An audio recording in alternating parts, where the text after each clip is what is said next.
Welcome to Sleep Softly, a channel where timeless stories, gentle narration, and quiet atmospheres help you drift into rest. Before we begin tonight's tale, I'd love to know, where are you listening from? Share it in the comments below. It's always wonderful to see our little community stretching across the world. Now it's time to get comfortable. Settle into your bed or favourite chair. Close your eyes, take a slow, deep breath, and let the day melt away. Allow my voice to carry you softly into sleep, to a place where imagination flows and dreams begin. In the heart of a London evening, where the air seemed to hang heavy with the ponderous breath of the city, a figure emerged from the swirling embrace of the fog, stepping with tentative resolve onto the platform of Victoria Station. It was a night when the elements conspired to blur the lines between earth and sky, as though the heavens had descended in a shroud of misty vapour, enveloping all in its indistinct embrace. The gaslights, with their feeble, flickering glow, fought a losing battle against this insidious foe, casting pools of dim illumination that barely reached the cobblestones underfoot. Through this spectral haze, the distant whistle of the last train echoed, a mournful sound that seemed to linger in the chill air before fading into the vast, unseen distance. Pip, as he was known to those who cared to know him at all, found himself drawn forward by the faint promise of warmth that lay within the station's confines. He was not so much in search of a destination as he was seeking refuge from the night, a temporary cessation from the relentless march of time that had brought him here. The station, with its iron girders and vaulted ceilings, loomed like a cathedral to the transient, its walls resonating with the whispers of countless journeys, both begun and ended. The architecture stood as a testament to the ingenuity of man, yet it was the human spirit that truly animated its cavernous halls. As Pip entered, the fog seemed to retreat, grudgingly, before the comparative warmth of the interior, though it lingered at the entrances like a spectral sentinel. The clatter of footsteps on the stone floor, softened by the distance, and the fog outside, created a rhythmic accompaniment to the scene, a gentle cadence that matched the steady beat of his heart. Echoes of polite farewells and hurried greetings drifted through the air, mingling with the more mechanical sounds of the station's workings, the clanking of metal and the hissing of steam. In this place, time seemed to pause, caught in the delicate balance between departure and arrival, a liminal space where the past and future met in a quiet embrace. The station was a world unto itself, one where the usual rules of life seemed suspended, and where the fog outside served as a reminder of the uncertainty that lay beyond its walls. Here, the gaslights cast their steady glow over the faces of strangers, painting them with a soft, golden hue that spoke of stories untold, of lives intersecting for brief moments before diverging once more into the great unknown. Pip's gaze wandered over this tableau, taking in the myriad details that composed this intricate tapestry of humanity. There were the weary travellers, their faces lined with the marks of countless miles, their eyes searching for familiar faces among the throng.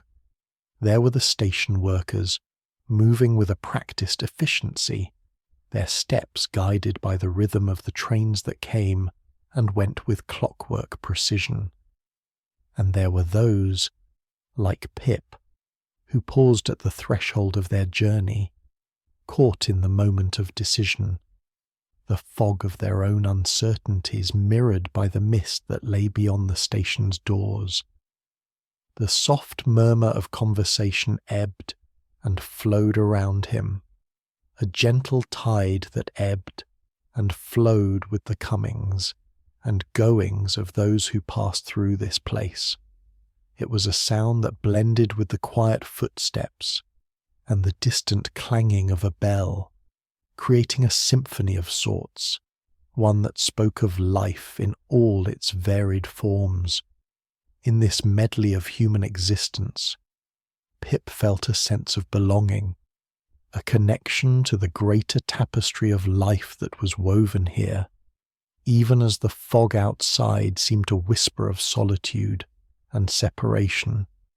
And so, as he stood there, the echoes of the last train's whistle fading into memory, Pip felt the stirrings of a quiet peace within him. The world outside might be shrouded in uncertainty, but within these walls there was a sense of continuity, a reminder that life, in all its complexity, continued unabated. The fog, with its soft tendrils, might obscure the path ahead, yet it could not dim the light that shone within, a light that spoke of hope and the promise of new beginnings. As the gaslights flickered and the echoes of the station continued their gentle refrain, Pip lingered a moment longer, allowing the atmosphere to seep into his very being. The fog, the footsteps, the distant bell, all served to create a harmony that resonated with the soul, a melody that promised solace in the midst of uncertainty. And with this thought, he turned his steps towards the waiting platform, ready to embrace whatever lay ahead, the fog closing softly behind him like a curtain drawn upon the stage of a new act. London, that vast and intricate city, found itself enveloped in an ethereal shroud of half-consciousness, poised delicately between the industrious labours of the day and the somnolent embrace of night. The hour was that curious interlude when the city's pulse slowed to a gentle, rhythmic beat. The bustling throngs that had earlier swarmed the streets now dispersed, leaving behind a tranquillity punctuated only by the soft whisper of the Thames as it glided past the embankments, carrying with it secrets untold.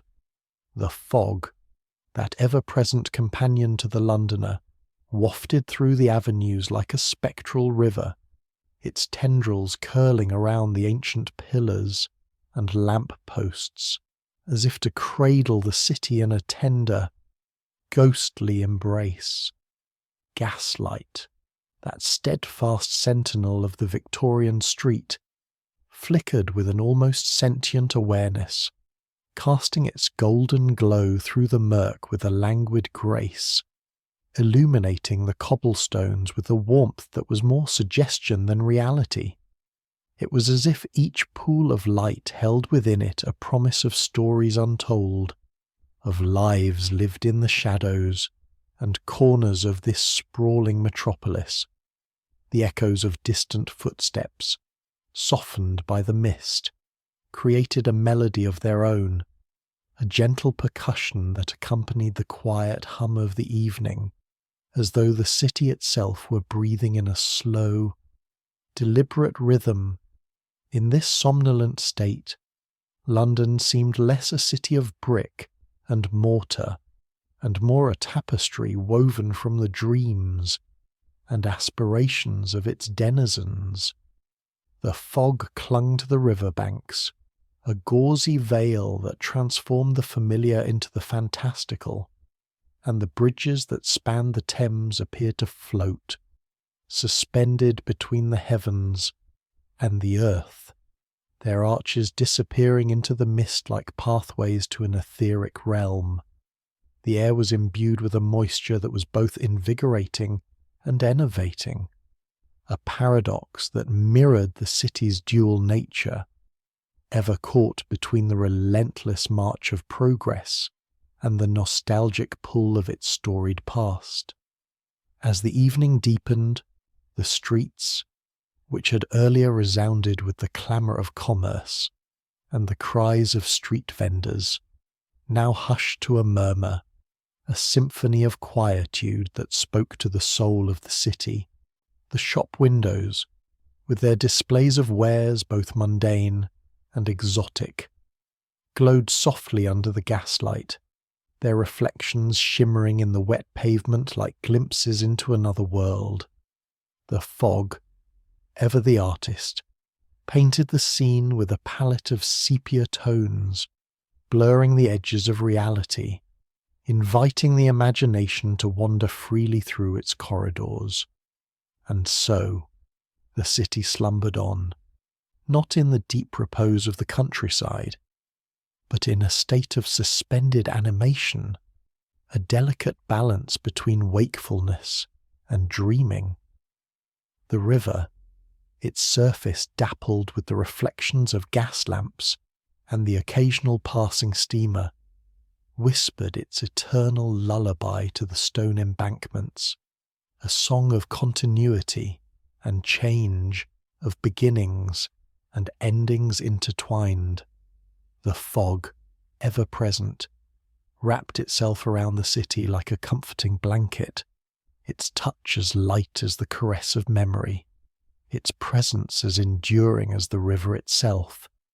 In this gentle twilight, where the boundaries between the seen and the unseen blurred into nothingness, London revealed itself as a living organism, breathing in the quietude of the hour, its heart beating softly beneath the veil of fog.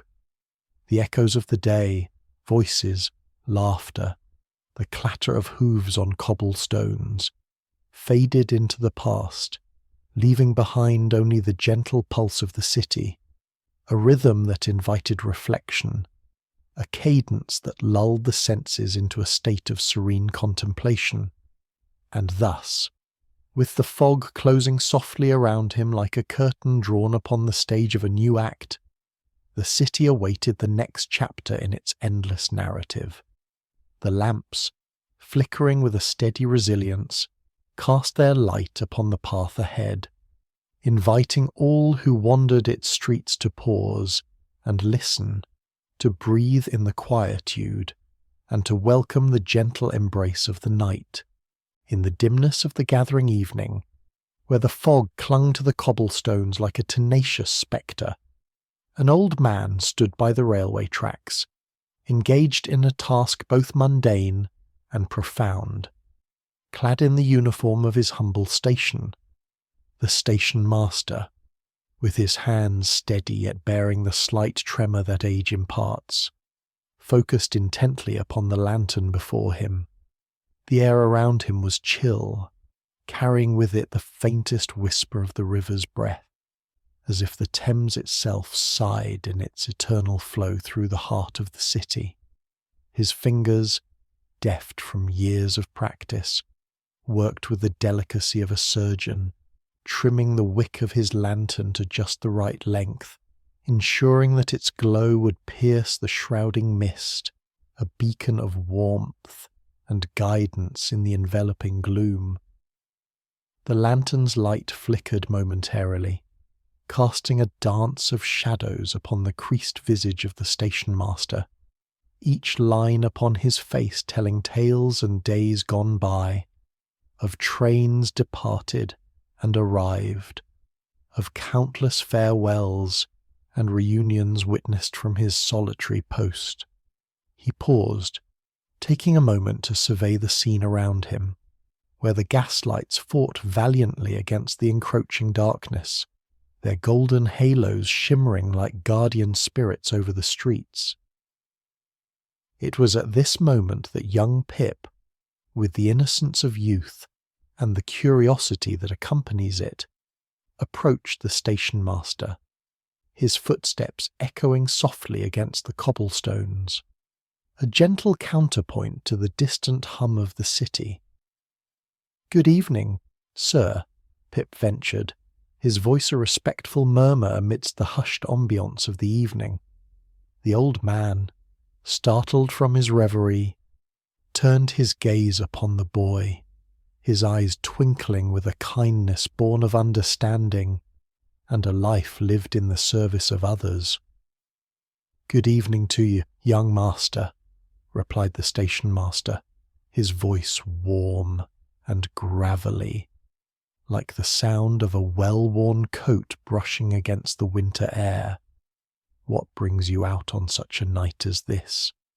His query was gentle, not prying, but merely an invitation for companionship in the solitary vigil of his duties. Pip, feeling the warmth of the station-master's regard, responded with a slight smile. "I was simply out for a walk, sir, and the light of your lantern drew me here, as if it wished to share its glow and warmth with all who sought it." The boy's words were earnest, and they hung in the air, mingling with the mist that curled around them like a living thing. The station-master nodded thoughtfully, his gaze drifting momentarily to the lantern, whose flame now burned brightly, a small yet steadfast defiance against the murkiness that sought to swallow the world whole. "Aye, lad," he said, his voice carrying the weight of wisdom and years. "There is something comforting in a light, however small it may be. It is a reminder that even in the darkest of times, there is always a path to be found, if only we seek it." As Pip stood there, absorbing the station-master's words, he found himself lulled by the rhythm of the old man's speech, the cadence of a life measured in the ticking of clocks and the arrival of trains. The fog, ever patient, wrapped the two figures in its soft embrace, muffling the distant sounds of the city, allowing for a moment of quiet reflection, where time seemed to stretch and bend, accommodating the peaceful exchange. The station-master, having completed his task, lifted the lantern with a nod of satisfaction, its warm glow casting a gentle light upon the scene, illuminating the path ahead with a promise of safe passage. "May it guide you well, young master," he said, his voice a soft benediction, "and may you always find your way, wherever life may lead you." Pip, feeling the sincerity of the station-master's blessing, nodded in gratitude, his heart lightened by the encounter. He turned to leave, his steps measured and unhurried, the echo of his footfalls mingling with the soft susurration of the fog, which parted before him like a curtain, revealing the path homeward. The station-master watched him go, the lantern held aloft, its light a steady companion upon the boy's solitary journey through the evening streets, and thus, as the city settled into the embrace of night, the station-master returned to his vigil, the lantern's glow a constant in the ever-shifting landscape of shadow and light. The fog, with its gentle persistence, continued to weave its way through the alleys and rooftops, a silent witness to the myriad stories unfolding within its grasp, each a thread in the rich tapestry of life that London, in all its grandeur and mystery, offered to those who called it home. In the quietude that enveloped the station, Pip and the station-master found themselves standing in a companionable silence, each lost in the soft symphony of nocturnal sounds that surrounded them. The lantern, with its steady glow, cast a gentle light that flickered and danced upon the cobblestones, creating shadows that whispered of forgotten tales and bygone days. Outside, beyond the shelter of the station, the fog lay thick and heavy, a soft mantle that smothered the bustling city in its embrace, rendering the world beyond into a realm of muted silhouettes and obscured outlines. The air was suffused with the delicate patter of dripping water, each drop a distinct note in the melody of the night, falling from eaves and gutters, kissing the earth with a gentle insistence. This sound, so persistent and rhythmic, seemed to echo the very pulse of the city, a city that never truly slept, but rather dozed fitfully, its dreams carried on the wings of the fog that hovered over it like a watchful guardian. In the distance, the faint clatter of carriage wheels could be discerned, a reminder of the ceaseless motion that was London's lifeblood, as unseen travellers made their way through the mist, their destinations known only to them. The gaslights, those faithful sentinels of the streets, glowed dimly, their halos diffused by the fog, appearing as ethereal orbs that floated above the pavements, casting a subdued illumination that hinted at the familiar yet left much to the imagination. The city, veiled as it was, seemed to hold its breath, the usual cacophony of life reduced to a hush, a soft murmur that spoke volumes of its hidden depths and secrets. The echoes of footsteps, distant yet distinct, seemed to linger longer than usual, hanging in the air like spectral shadows, each step a testament to the unseen lives that tread the cobblestones, each with their own stories, their own paths intertwined within the grand narrative of the city. As Pip stood beside the stationmaster, he found comfort in the shared silence, a silence that was not empty, but rich with the unspoken understanding that sometimes words were unnecessary, that presence alone could convey more than syllables ever could. The stationmaster, with his weathered face and wise eyes, was a figure of steadfastness, much like the lantern he tended, a beacon of constancy in a world of change. He seemed attuned to the subtle rhythms of the night, his gaze fixed upon the fog-laden streets as if reading the stories etched in the mist, stories of hope and despair, of joy and sorrow, that unfolded with each breath of the city.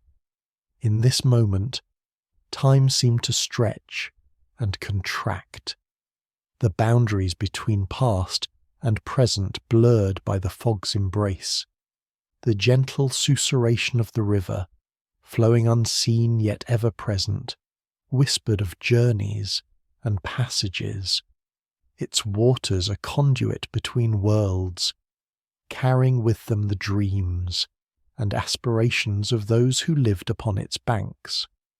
The bells of a distant church, their tones softened by the mist, told a languid rhythm, marking the passage of time in a manner both solemn and serene, their chimes a reminder of the enduring nature of the city's soul. Together they stood, Pip and the stationmaster, two figures in a tableau woven from shadow and light, each a part of the greater whole that was London, a city of infinite layers and unfathomable depths. In the shared silence, there was a sense of connection, not only to each other, but to the very essence of the city itself, to the countless lives that pulsed within its heart, each a note in the grand symphony of existence that played out beneath the fog-laden sky. As the night deepened, the world around them softened further, the edges blurred by the fog's gentle caress, leaving only the glow of the lantern and the quiet companionship of two souls at peace with the night and its mysteries. And so, with the echoes of the city's nocturne as their lullaby, they remained, part of the timeless rhythm of London, where each moment was but a fleeting note in the endless melody of life. In the cloistered world of the railway station, where the air lay thick with the mingled scents of coal smoke and the distant promise of rain, the stationmaster, a man of unyielding habit and solemn duty, embarked upon his nightly ritual. The station, resting like a weary beast, slumbered under the enveloping fog, its iron rails glistening faintly beneath the hesitant light of the moon. Now, and then glimpsed through the moving veil of clouds, the gas lamps, set at intervals along the platform, flickered fitfully, their flames dancing like spectral figures engaged in some ancient, secretive ballet, as if they too were aware of the import of the task at hand. The stationmaster, a figure of modest stature yet commanding presence, moved with purpose amidst this tableau. His uniform, though worn and somewhat faded, bore the dignity of countless nights spent in service to the railway, and its ceaseless demands.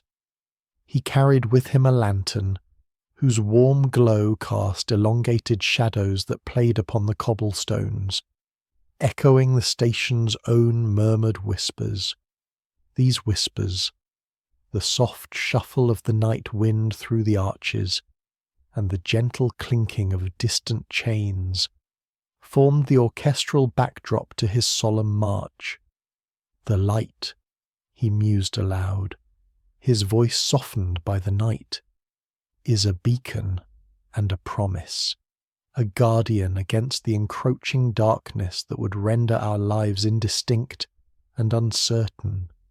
And so, with the care and precision of one who understood the delicate balance between light and shadow, he attended each lantern, ensuring that its flame burned bright and true, a sentinel against the night's encroaching embrace. As he moved from one lamp to the next, his thoughts turned to the city beyond, to London, ever restless and ever yearning, a city that awoke with greater ease when not left to the whims of darkness. His footsteps, measured and deliberate, sounded upon the platform, where echoes lingered as if reluctant to depart, each step a testament to his devotion.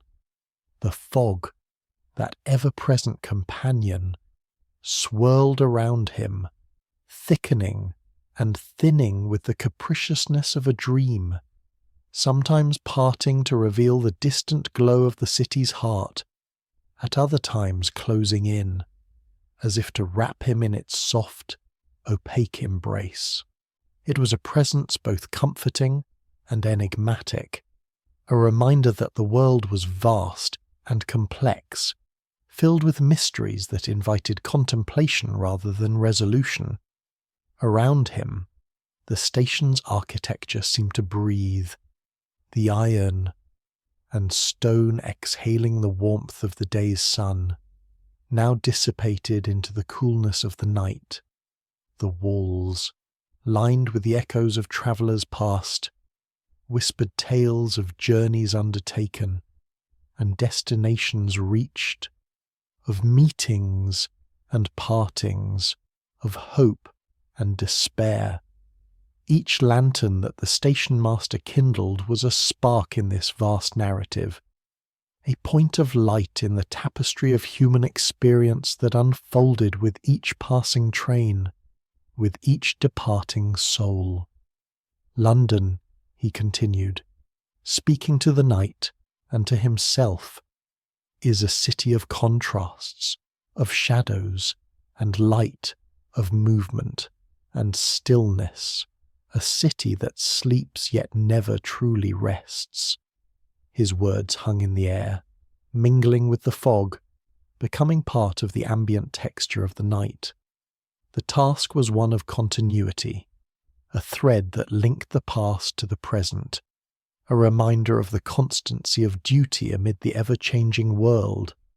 And so, as the stationmaster moved along the platform, his lantern a steadfast companion, He reflected upon the quiet assurance brought by this ritual of light. The lanterns, each a glowing ember in the blanket of night, stood sentinel until the first light of dawn, when the city, like a slumbering giant, would stir once more to life. It was a cycle as ancient as time itself, a dance of light and dark that played out each night across the city, binding its myriad inhabitants in a common rhythm. As he completed his rounds, the stationmaster paused for a moment, allowing himself to absorb the peace of the night, the tranquil harmony of the city in repose. The fog, ever shifting, seemed to draw closer, bringing with it the distant sounds of the river, a soft, constant murmur that spoke of journeys completed and those yet to begin. He breathed deeply, feeling the weight of his duty lift, replaced by a quiet contentment that came from knowing he had played his part in the intricate machinery of life. And with that, the stationmaster turned, his lantern casting one final arc of light upon the cobblestones, and made his way back along the platform. The night, with its myriad shades of grey, its gentle whispers and fleeting shadows, closed in behind him, a companionable presence that would remain until the first light of dawn. And so, the station, wrapped in its cloak of fog and lamplight, settled into the rhythm of the night, ready to embrace whatever the morning light would bring. As the evening deepened into night, the railway platform lay shrouded in an ethereal cloak of fog, a delicate veil that seemed to breathe and pulse with the gentle rhythm of the night itself. The gas lamps, each a solitary beacon in the mist, cast their muted glow upon the cobblestones, their dim light struggling valiantly against the encroaching gloom. Yet, amidst this tableau of shadow and light, there was one lamp at the farthest end of the platform, conspicuously dark, its glass unilluminated, and its presence marked only by absence. This particular lantern, forgotten and forlorn, stood as a silent sentinel, its lack of flame a mystery to those who passed it by, few though they were at this hour.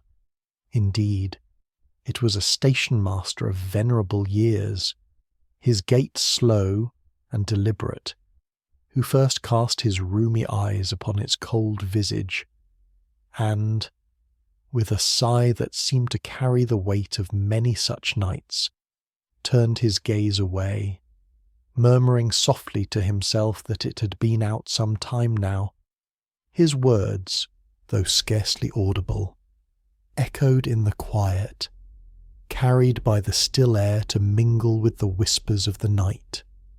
The platform, thus deprived of one of its guiding stars, remained in a state of tranquil repose, the fog wrapping itself around the pillars and benches as if to offer a gentle embrace.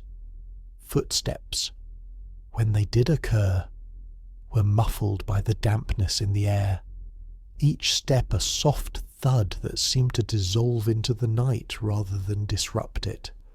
The station, with its iron rails stretching into the distance like dark ribbons, appeared to be a world unto itself, a microcosm of calm amidst the bustling life of the city beyond. Occasional figures, their forms indistinct in the mist, passed by the forgotten lantern, their outlines softened and blurred by the fog's embrace. These travellers, each ensconced in their own thoughts and purposes, moved with the quiet assurance of those accustomed to journeys both long and short, their presence adding a fleeting vibrancy to the somnolent atmosphere. Yet none paused to wonder at the unlit lamp, Such anomalies seemed to belong to the fabric of the night, unremarked and unremarkable in their silent persistence. In the distance, the river flowed with a hushed murmur, its waters reflecting the dim glow of the city lights that peered through the fog like distant stars. The sound of the river was a measured counterpoint to the station's stillness, a gentle reminder of the world beyond, with its ceaseless motion and ever-changing tides. It was as if the river, with its eternal journey, lent its voice to the night, weaving a tapestry of sound that underscored the station's quietude. The old man, his duties concluded for the evening, shuffled past the darkened lamp once more, his steps slow and measured as he made his way toward the warmth of his small office. There, he would rest and reflect on the day's events, his mind a repository of countless stories, each as ephemeral as the fog that cloaked the platform.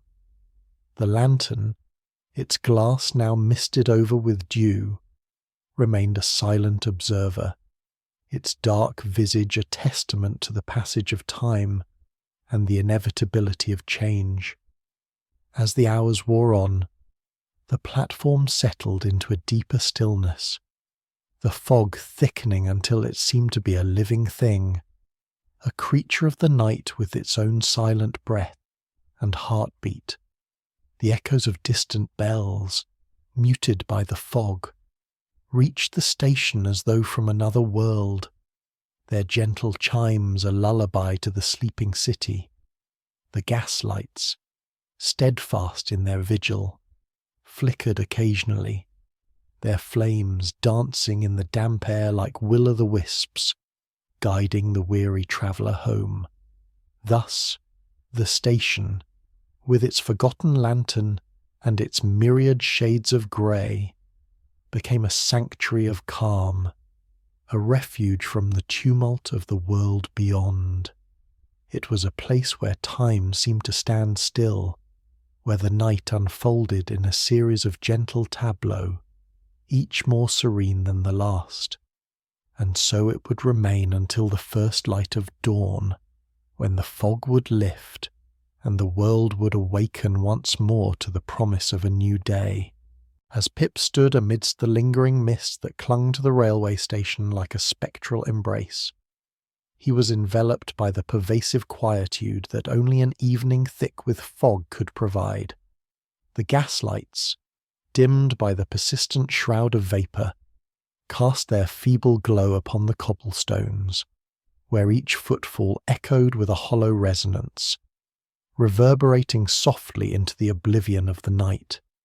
It was a time when shadows danced with an ethereal grace, and the world was reduced to a whispered conversation between the elements and the silence of the hour.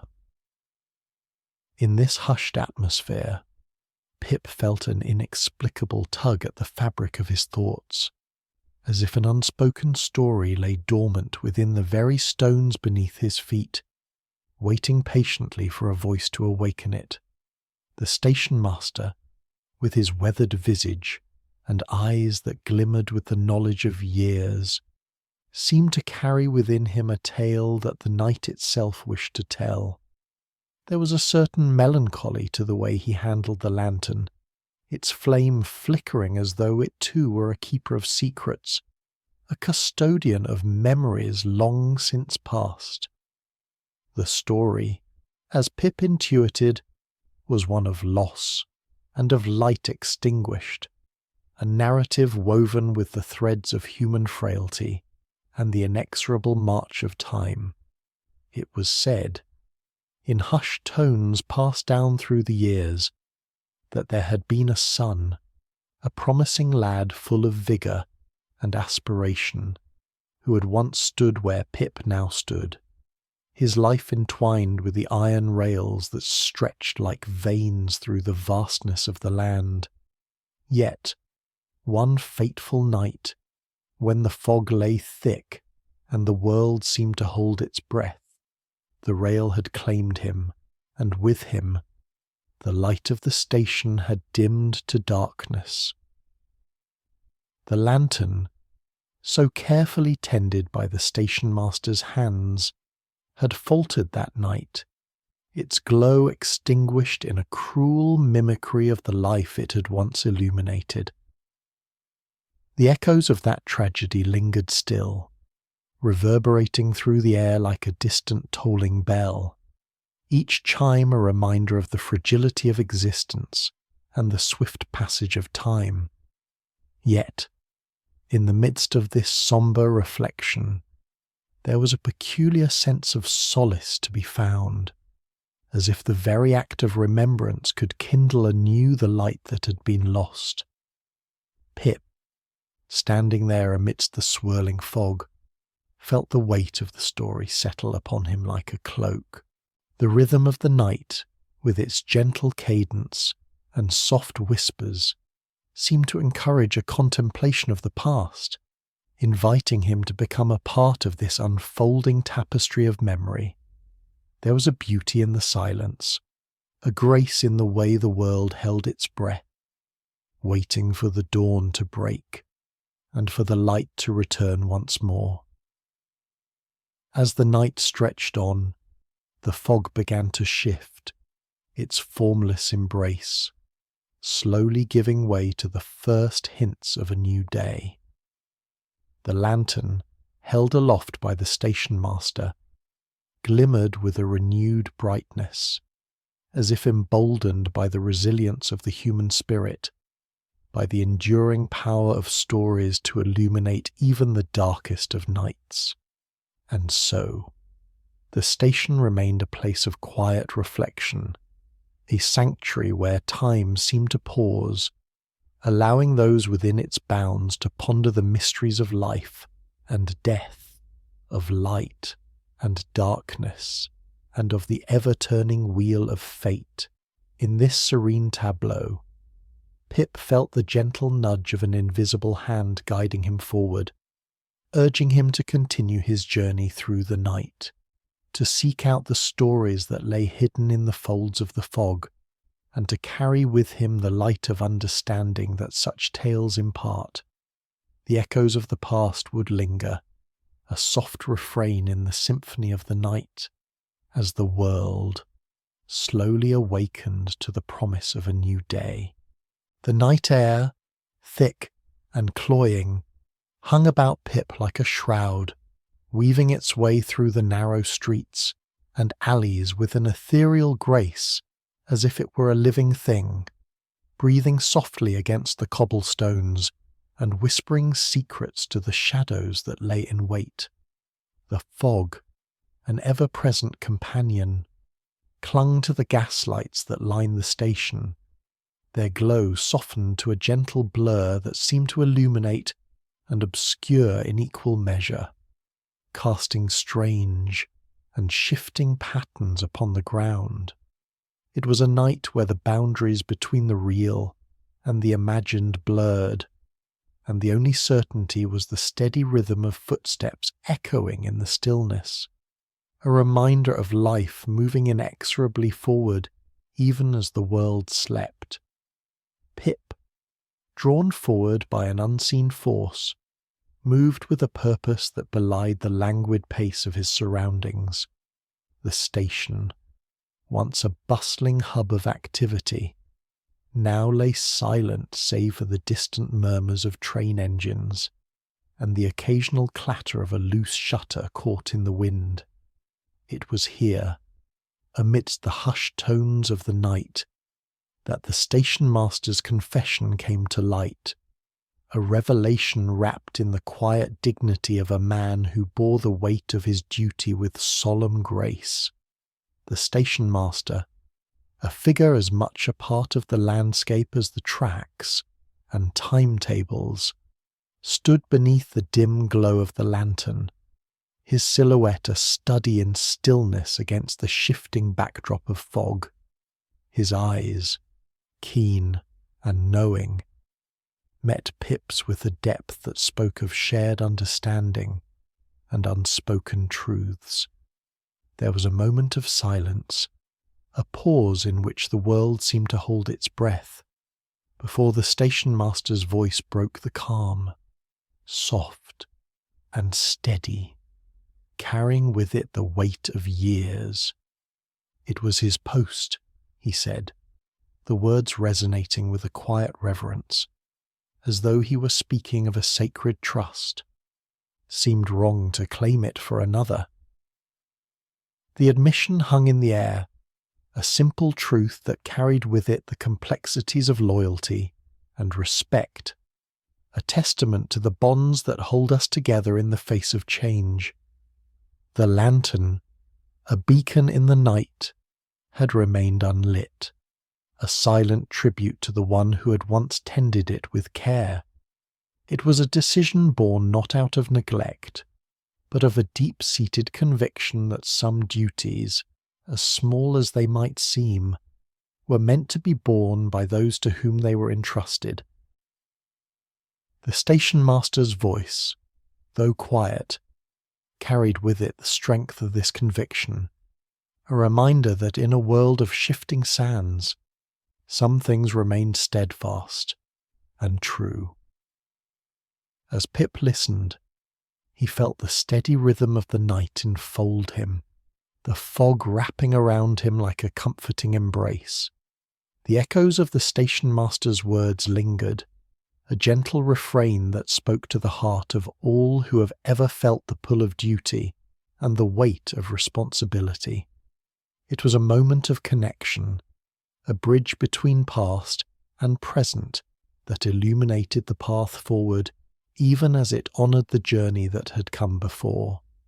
The station, with its quiet hum of life, seemed to breathe in time with the fog, each exhalation a soft sigh that carried with it the promise of stories yet to be told.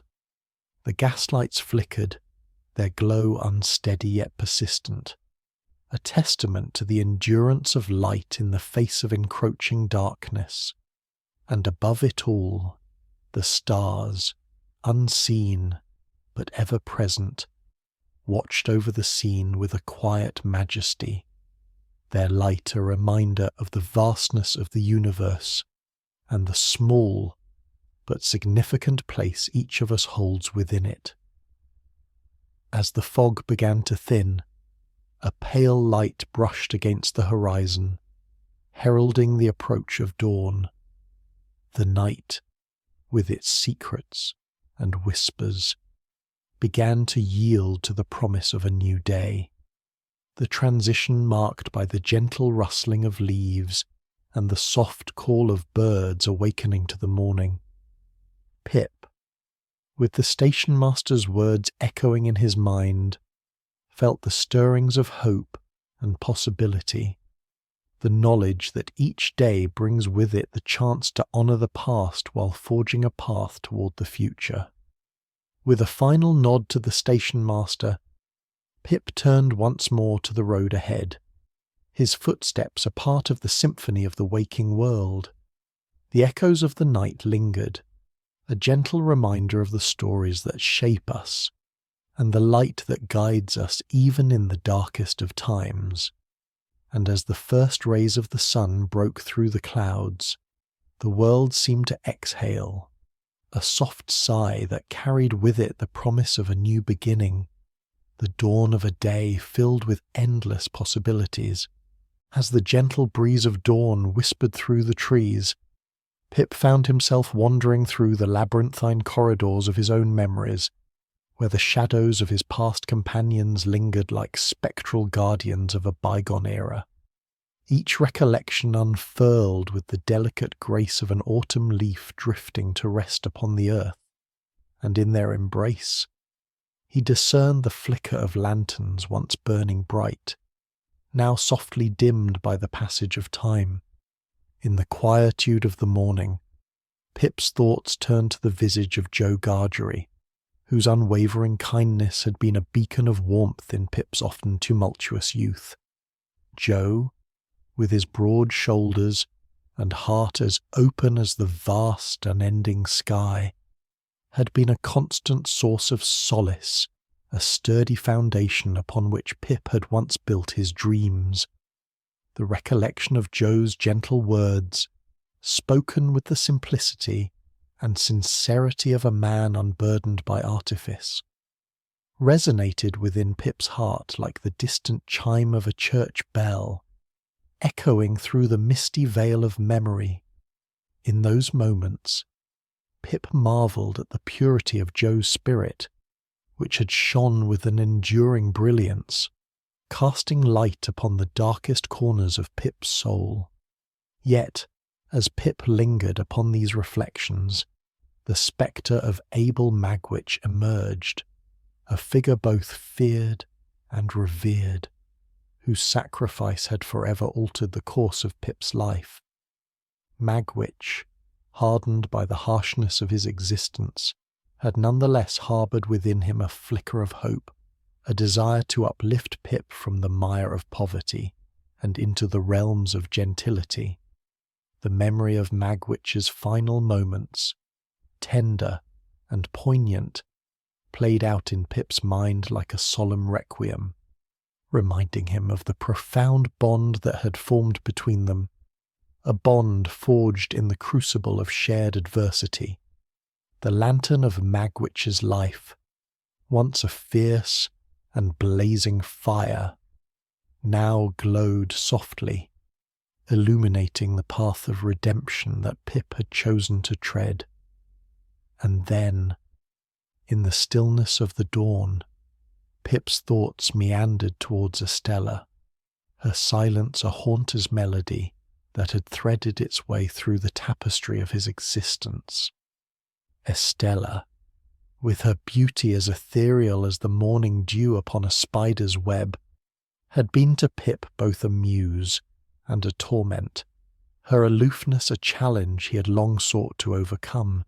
As he recalled her enigmatic smile, Pip felt a pang of longing, tempered by the wisdom of years, for he understood now the depths of Estella's own struggles, the chains of her upbringing that had bound her heart.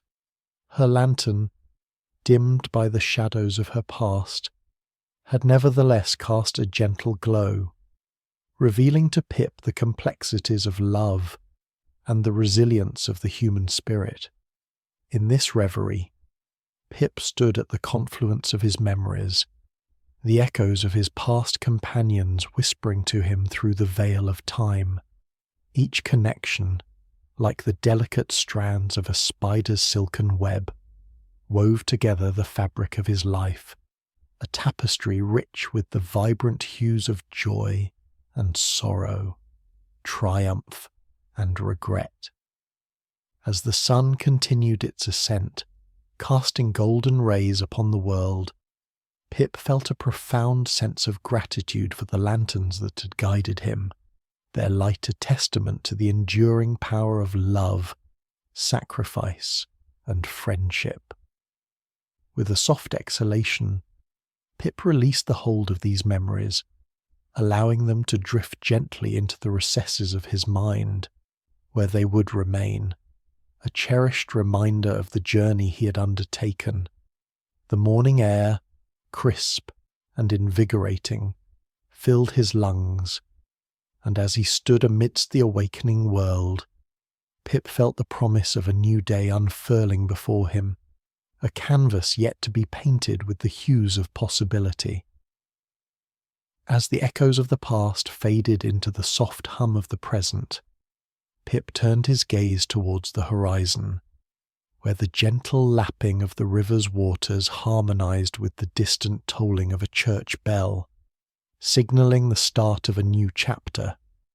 He took a step forward, his path illuminated by the memory of those who had walked with him, their lanterns forever lighting the way, and with each step the world seemed to exhale, a gentle sigh that carried with it the promise of renewal, the dawn of a day filled with endless possibilities. The air was thick with a tangible mist, the kind that clung to every surface and muffled the sound of distant echoes, as if the world itself had wrapped a heavy, damp shawl about its shoulders. The fog, a silent companion to the night, wove between the skeletal branches of trees and curled around the station's platform like a spectral serpent, obscuring all but the faint glow of the gaslight that flickered bravely against the encroaching darkness. It was in this ethereal twilight that Pip found himself, his footsteps a soft cadence upon the cobblestones, accompanied by the rhythmic patter of a light drizzle that had begun to fall, barely more than a whisper upon the earth. The station, a humble edifice of soot-blackened stone and weather-worn timbers, stood as a solitary sentinel against the encroaching gloom. Here, amidst the languid drift of fog and the muted illumination of the lamps, the stationmaster's lantern lay extinguished, its light snuffed out by the capricious hand of fate. It was in this moment of quiet contemplation that Pip, with a heart stirred by the plight of those yet waiting in the chill of night, approached the stationmaster with an earnestness born of youthful empathy.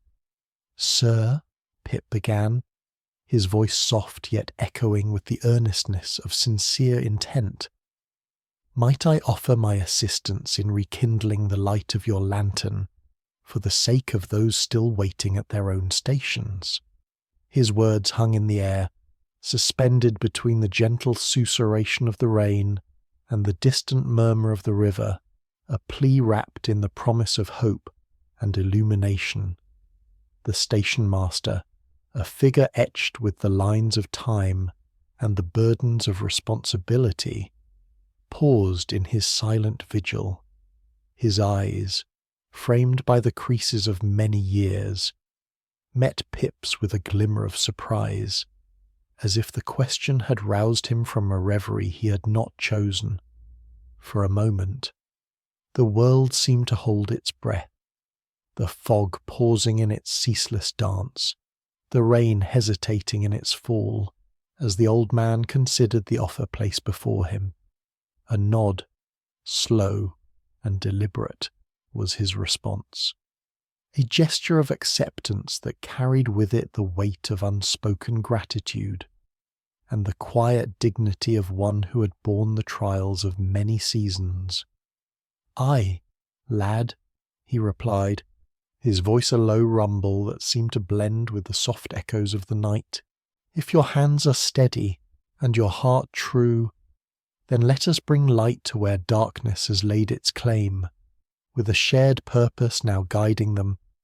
Pip and the stationmaster moved together, their forms outlined against the dim glow of the gaslight, their shadows cast long and slender upon the mist-shrouded platform. Pip's hands, young and nimble, worked with careful precision, his fingers deftly striking the flint and steel, each spark a fleeting star in the murky expanse of the night. The stationmaster, with the practised ease of long familiarity, held the lantern steady, its glass panes awaiting the warmth of renewed flame. As the wick caught the spark and flared to life, the lantern blazed forth with a golden glow, a beacon of warmth and reassurance in the enveloping night. The light, gentle yet unwavering, spilled across the platform, chasing away the shadows and drawing out the muted colours of the world, painting the stones with hues of amber and ochre. In that moment, the station seemed to exhale, a sigh of relief that mingled with the whisper of the rain and the distant sigh of the river, a soft promise that the night would yield to the dawn. Pip, his heart swelling with a quiet satisfaction, stepped back to admire their handiwork, the lantern now a guardian against the night's encroachment, its light a testament to the power of shared endeavour and the enduring spirit of kindness. The stationmaster, his eyes crinkling with a rare smile, placed a hand upon Pip's shoulder, a gesture of camaraderie that spoke volumes without the need for words. Together, they stood in the glow of the lantern, two figures bound by the simple act of bringing light to darkness, their hearts warmed by the knowledge that they had, in some small way, made the world a brighter place. And as the fog swirled around them, embracing the station in its gentle folds, the night seemed to soften, its edges blurred by the promise of new beginnings, and the quiet assurance that even in the deepest shadows there was always the potential for light. With the lantern now aglow, the station took on a new aspect, its familiar contours softened by the gentle illumination, the fog embracing it like a protective shroud. Pip, feeling the weight of sleep tugging gently at his eyelids, turned to the station-master with a nod of farewell, the night's work done, the light assured, and as he stepped away, his footsteps echoing softly in the stillness, the promise of the dawn lingered in the air, a gentle whisper of all that was yet to come. The cavernous hall, through which Pip now found himself traversing, seemed to expand infinitely in all directions, its architectural magnificence rendered spectral by the omnipresent fog that crept through open arches like an insidious wraith. The station, once bustling with the ceaseless hum of passengers and the rhythmic clatter of departing trains, now lay in a state of serene abandon, its silence punctuated only by the delicate echo of Pip's footsteps, a rhythmic tap-tap that seemed to reverberate through the very bones of the structure. The arches stood like solemn sentinels, their grandeur diminished yet eerily accentuated by the soft, silver tendrils of mist that wound their way through them, as if the very air were weaving a ghostly tapestry. Gas lamps, those steadfast guardians against the encroaching gloom, flickered with a hesitant glow, their light diffused by the fog into a halo that shimmered uncertainly, casting long shadows that danced across the stone floor in a languid ballet. The air was thick with the scent of damp stone and the faint metallic tang of the rails, a reminder of journeys past and those yet to unfold. As Pip walked, he felt the weight of the night pressing softly upon him, the drowsy embrace of the hour urging him to seek rest. Yet the gentle promise of the dawn whispered through the stillness, an assurance that the world would soon awaken anew. In this hushed sanctuary of transit, where time seemed to suspend its relentless march, the echoes of distant voices occasionally drifted through the mist, spectral reminders of the throngs that had once filled the space with life and movement. These echoes, softened by the fog, mingled with the soft rustle of Pip's coat as he moved, creating a symphony of quiet sounds that lulled the senses and invited contemplation. The stationmaster's lantern, now a mere pinpoint in the expanse, glowed reassuringly, its light a steadfast beacon amidst the shadows, a testament to human perseverance against the capriciousness of nature. As the fog continued its inexorable advance, thickening and swirling about the columns with a silken grace, it seemed to transform the station into an otherworldly realm, a place where the boundaries between reality and dream blurred gently, where the past and future converged in the present moment. The arches, draped in their silver mantle, appeared as portals to another time, inviting speculation and introspection, their age-worn stones silent witnesses to countless stories, whispered secrets carried away on the breath of the mist. Pip, with each step, felt a growing kinship with the station, as if he were part of its very essence, a transient soul passing through, leaving only the faintest of imprints upon its ancient stones. He imagined the myriad lives that had intersected within these walls, each person a note in the grand symphony of existence, their stories intertwining and diverging, creating a tapestry of human experience as rich and varied as the fog that now enveloped him. In the quietude of the moment, a solitary bell tolled softly in the distance, its sound a gentle reminder that time, though momentarily stilled, continued its eternal passage. The bell's resonance mingled with the echoes of Pip's footsteps, creating a harmonious interplay of sound that seemed to hang in the air, suspended like dew upon a spider's web.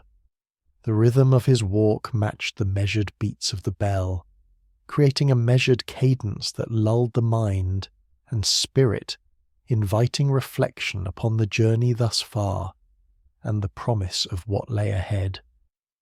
As Pip approached the far end of the platform, the fog swirled about him, a whispering presence that seemed to urge him onward, guiding him towards the threshold of a new day.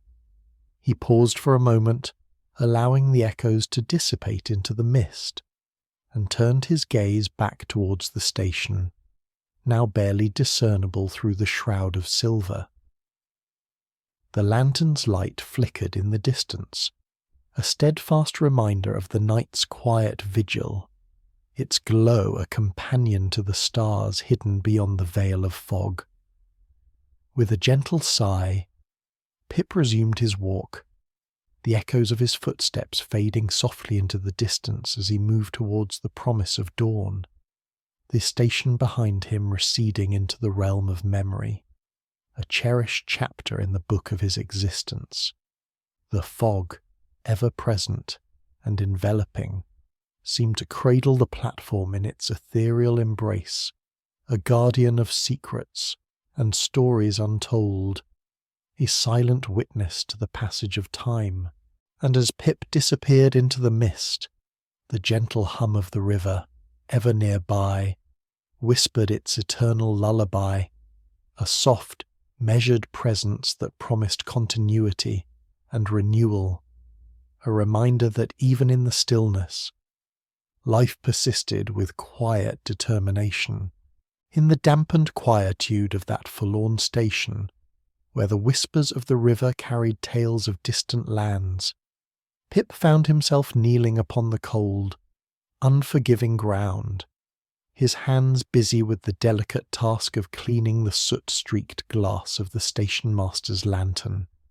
The fog, an ever-present companion in this tableau of solitude, clung to his clothes and enveloped the platform in its spectral shroud, rendering the world beyond a mere suggestion of shadows and half-formed shapes.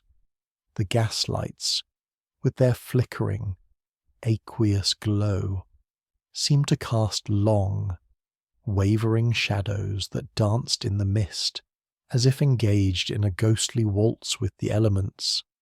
The lantern, an emblem of steadfastness amidst the mutable gloom, rested in Pip's hands like a cherished relic, its glass panels clouded with the residue of countless nights spent in service to those travelling souls who sought their way through the obscurity. With a diligence befitting the task, Pip carefully wiped away the blackened traces, each stroke revealing the clarity beneath, as though unearthing a forgotten treasure buried beneath layers of time. The rhythmic motion of his hands, coupled with the soft rustle of the cloth, created a melody of its own, a gentle counterpoint to the distant murmur of the river's flow.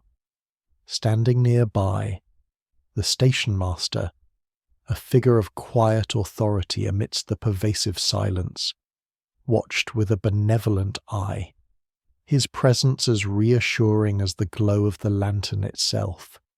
His face, lined with the marks of years spent in faithful vigilance, held an expression of mild approval, for he saw in Pip's actions a reflection of earnest endeavour and youthful sincerity. With a nod that spoke volumes more than words could convey, he extended a hand, offering a match to rekindle the dormant flame within the lantern's heart. The match, a slender stick of promise, flickered to life with the spark that danced in the air like a heartbeat, its flame trembling in the gentle breeze that occasionally stirred the fog's embrace. As Pip touched the match to the wick, the flame leapt forward eagerly, casting a warm, golden glow that chased away the shadows, if only for a moment, creating a small oasis of light in the vast sea of obscurity.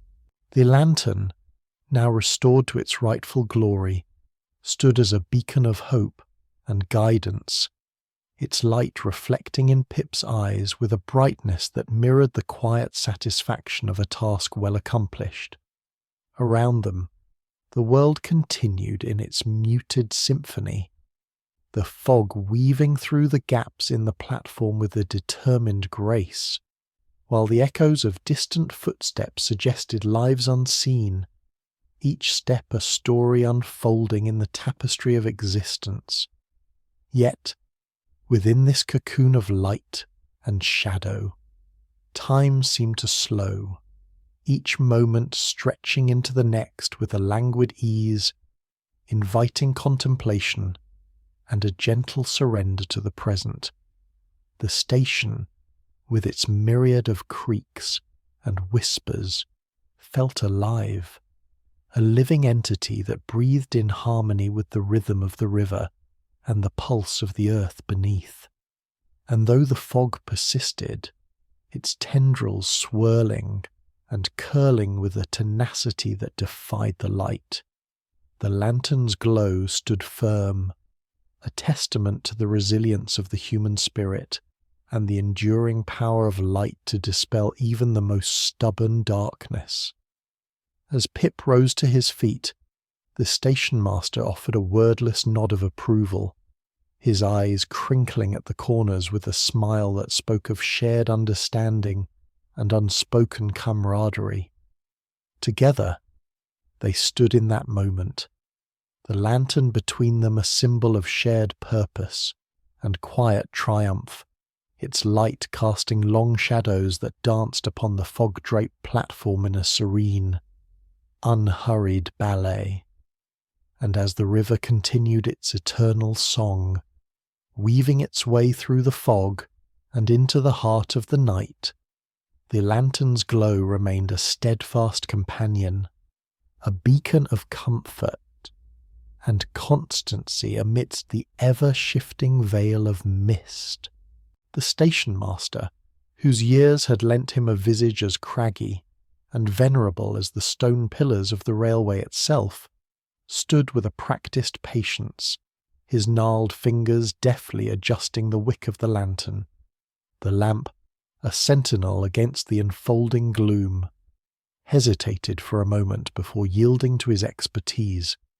The wick, once reluctant, now caught the spark with a gentle sigh, as if it too had been awaiting the tender coaxing of an old friend.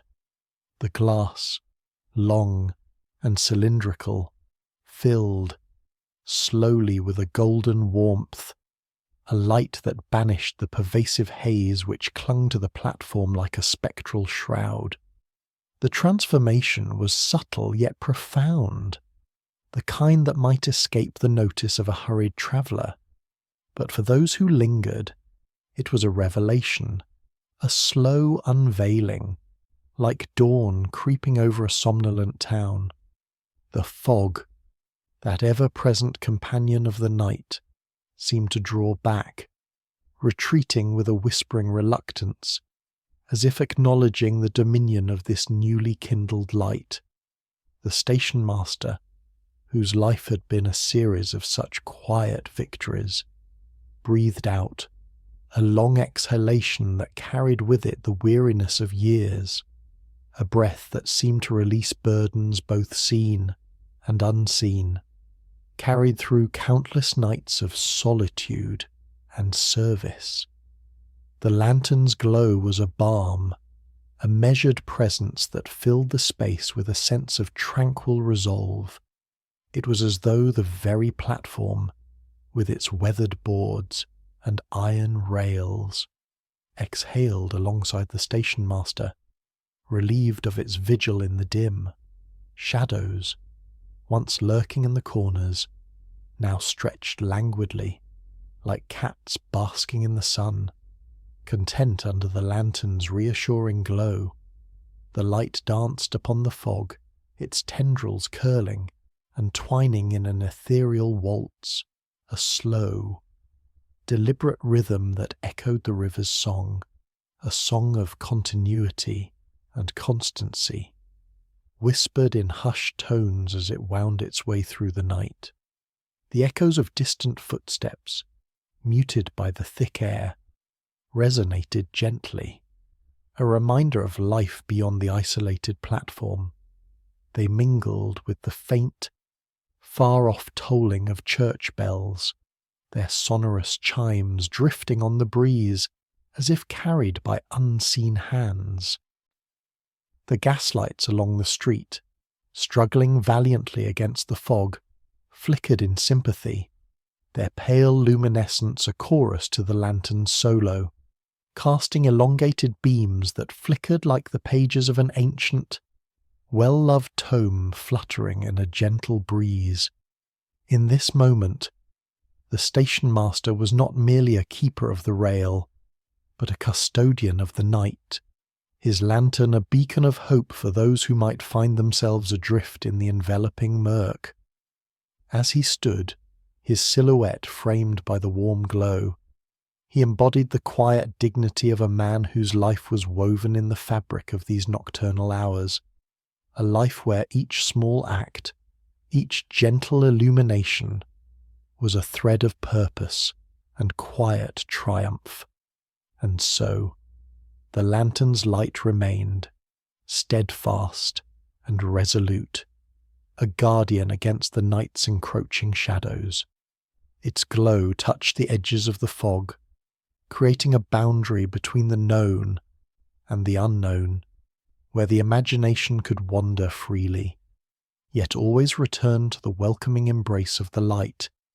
The river, its eternal song undiminished, continued its gentle journey, whispering tales of distant shores and forgotten dreams, a lullaby to the slumbering world.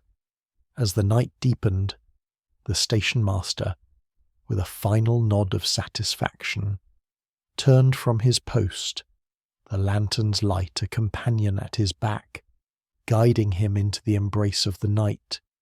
The platform, now a realm of serene luminescence, awaited the next traveller, the next story to be told within its glowing embrace.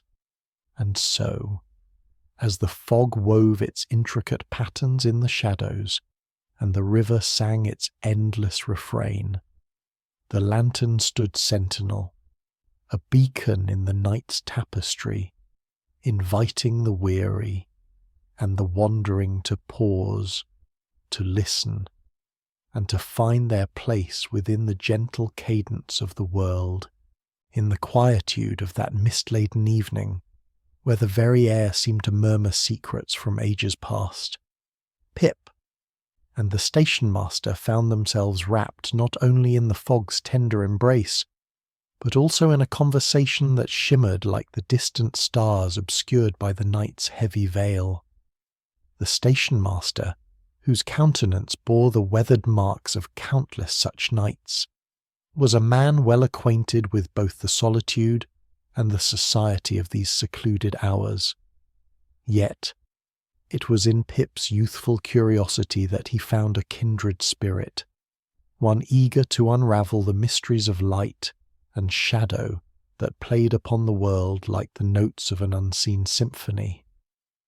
"Light, you see," began the stationmaster, his voice a soft echo against the whispering breeze, is not the creator of its own brilliance, but rather the keeper of what once was. It takes the memories of the day and holds them against the encroaching night, a steadfast guardian against the dark. Pip, whose eyes gleamed with the reflection of the lantern's glow, pondered this notion for a moment, letting the words settle like the gentle mist upon the river bank. Then it waits, he mused, with the solemnity of one who has stumbled upon a profound truth, for the mercy of remembrance, like a story that yearns to be retold, a song that lingers for an ear to hear. Indeed, the lantern's light, though steadfast in its vigil, seemed to flicker with a life of its own, casting shadows that danced upon the cobblestones like spectres from another time. The fog, ever present, wove its delicate lace around the slender beams of light, creating shapes and silhouettes that defied the eye, but delighted the imagination. It was as though the very atmosphere conspired to blur the boundaries between reality and reverie, inviting those who dared to look beyond to see with the heart rather than the eyes. As they stood there, two figures against the night's tapestry, the world around them seemed to slow, the rhythmic pulse of the river's lullaby harmonizing with the soft susurrus of the breeze. Shadows lengthened and contracted with the capriciousness of a dream, and even the echoes of distant footsteps seemed to fall into a gentle cadence, a reminder of life's perpetual motion amidst the stillness. "There is a certain kindness in light," the stationmaster continued, his words flowing as naturally as the river's current, "for it allows us to see not only what is, but what was, and perhaps what could be. It bridges the gap between the past and the present, creating a space where dreams and memories intertwine." Pip nodded, a quiet understanding dawning within him, for he felt, in that moment, a part of a grander narrative, one that transcended the immediate and touched upon the eternal. It was a feeling of belonging, not only to the world that lay before him, but to the stories and lives that had come before, each leaving a trace, a glimmer, a light for others to follow. The lantern, with its unwavering glow, stood as a testament to this continuity, a small yet significant beacon in the vastness of the night. Its light, though seemingly fragile, possessed a resilience born of countless evenings spent in the company of the fog and the river, the stationmaster and the occasional traveller. It was a reminder that even in the darkest of nights, there exists a light that endures, waiting patiently for those who seek it. And so, as the conversation between Pip and the stationmaster unfolded, the night held its breath, cradling their words within its embrace, allowing the fog to drift and the river to sing, each note a part of the symphony of life. In this gentle cadence, where echoes lingered and shadows whispered, they found not only understanding, but a sense of peace, a moment suspended in time, like a lantern's glow caught in the folds of the mist. Thus, the night's narrative continued unabated, inviting those who wandered into its depth to pause and reflect, to cherish the light that illuminated their path, and to remember that in the world's vast tapestry, each soul had a place, a purpose, a story to tell. And so, with a gentle nod to the lantern's eternal vigil, Pip and the stationmaster stood, silent yet connected, as the world around them continued its endless dance of light and shadow. As the clock tower of the town struck the midnight hour, its reverberations travelled through the cool, damp air, each chime a gentle nudge against the veil of night, resonating softly in the hearts of those who might yet be awake. The sound seemed to ripple into the distance, carried along by the same unseen currents that moved the low-hanging fog, which clung closely to the cobblestones and hung like a spectral curtain between the earthly and the ethereal. The fog, ever a companion to the solitary traveller, swirled about the base of the clock tower as if to embrace its ancient stones in a ghostly dance. In the languid stillness of the hour, a faint, rhythmic clatter began to emerge from the depths of the mist.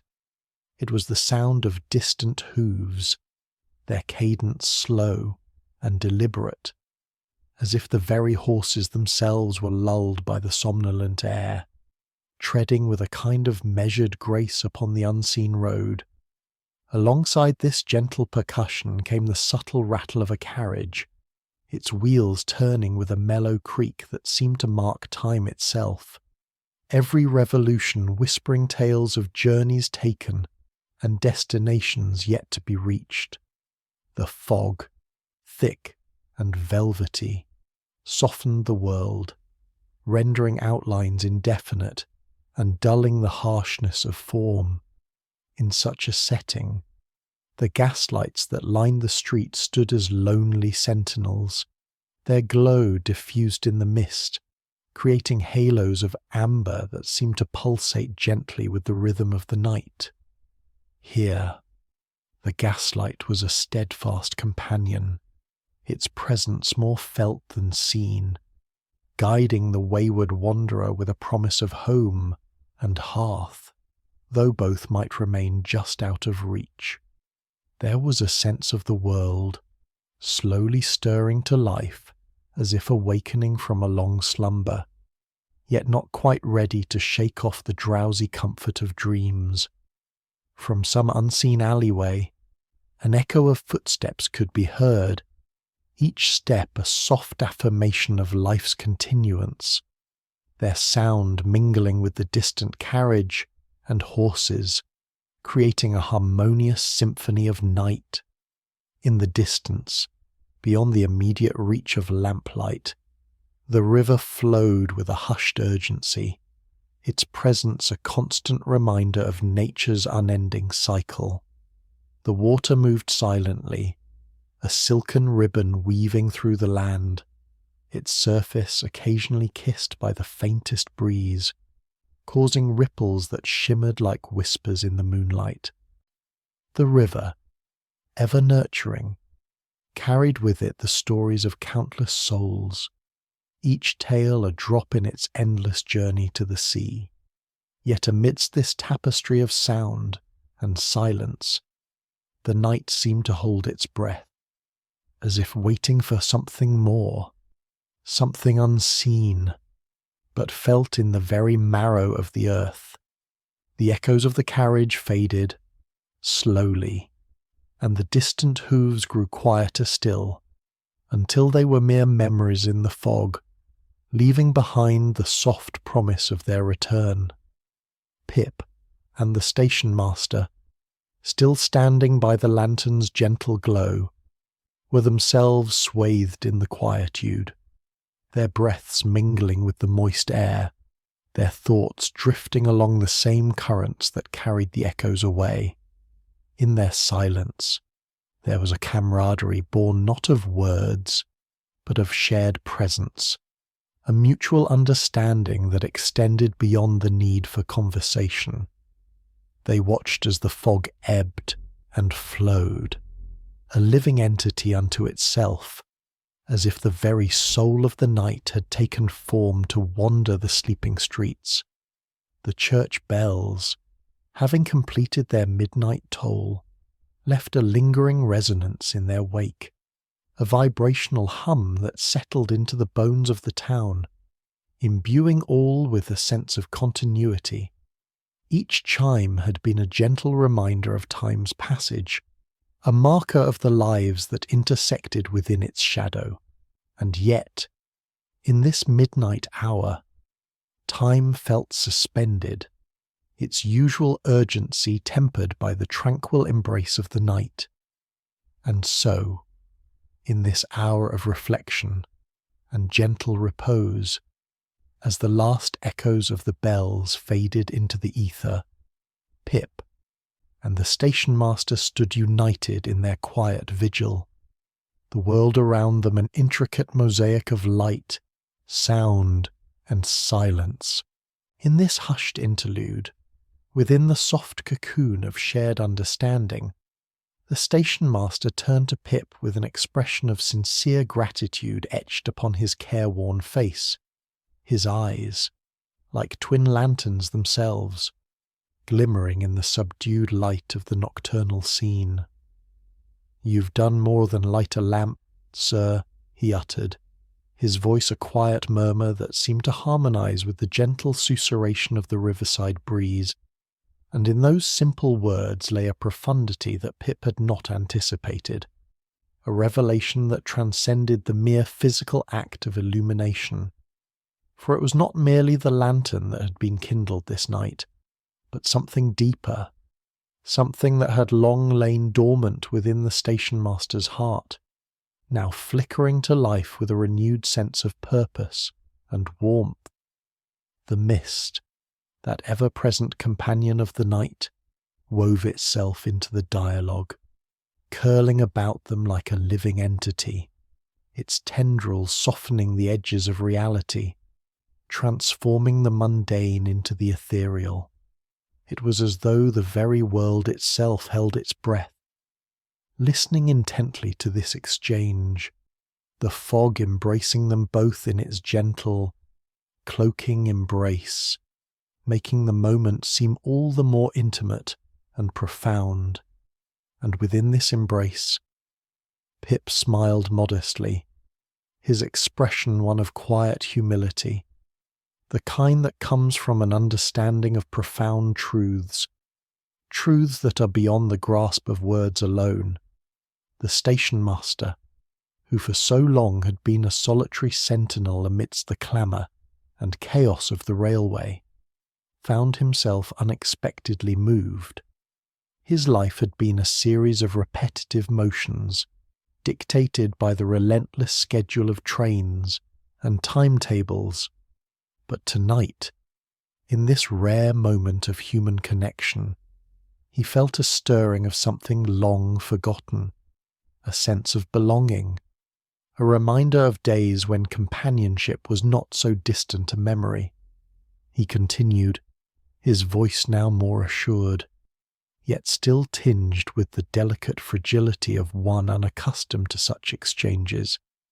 "It has been many a year since anyone took the time to speak with me, to share a moment such as this.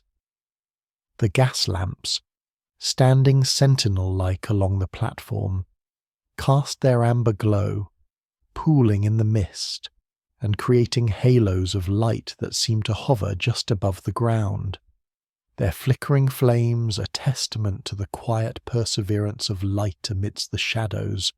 Their presence was a reminder of the constancy of duty, yet their light was akin to the warmth of a friendly gesture, a beacon of hope and reassurance in the enveloping darkness. The echoes of their conversation seemed to linger in the air, mingling with the distant, rhythmical clatter of wheels upon tracks, a sound that, though faint, was a comforting reminder of life's perpetual motion. The two men stood there, enshrined within this tableau, each lost in their own reflections, yet bound by a newfound camaraderie that transcended the constraints of time and place. It was as if they were characters in a grand narrative, their lives briefly intersecting at this juncture, their paths illuminated by a shared light that had dispelled the shadows of solitude, if only for a fleeting moment.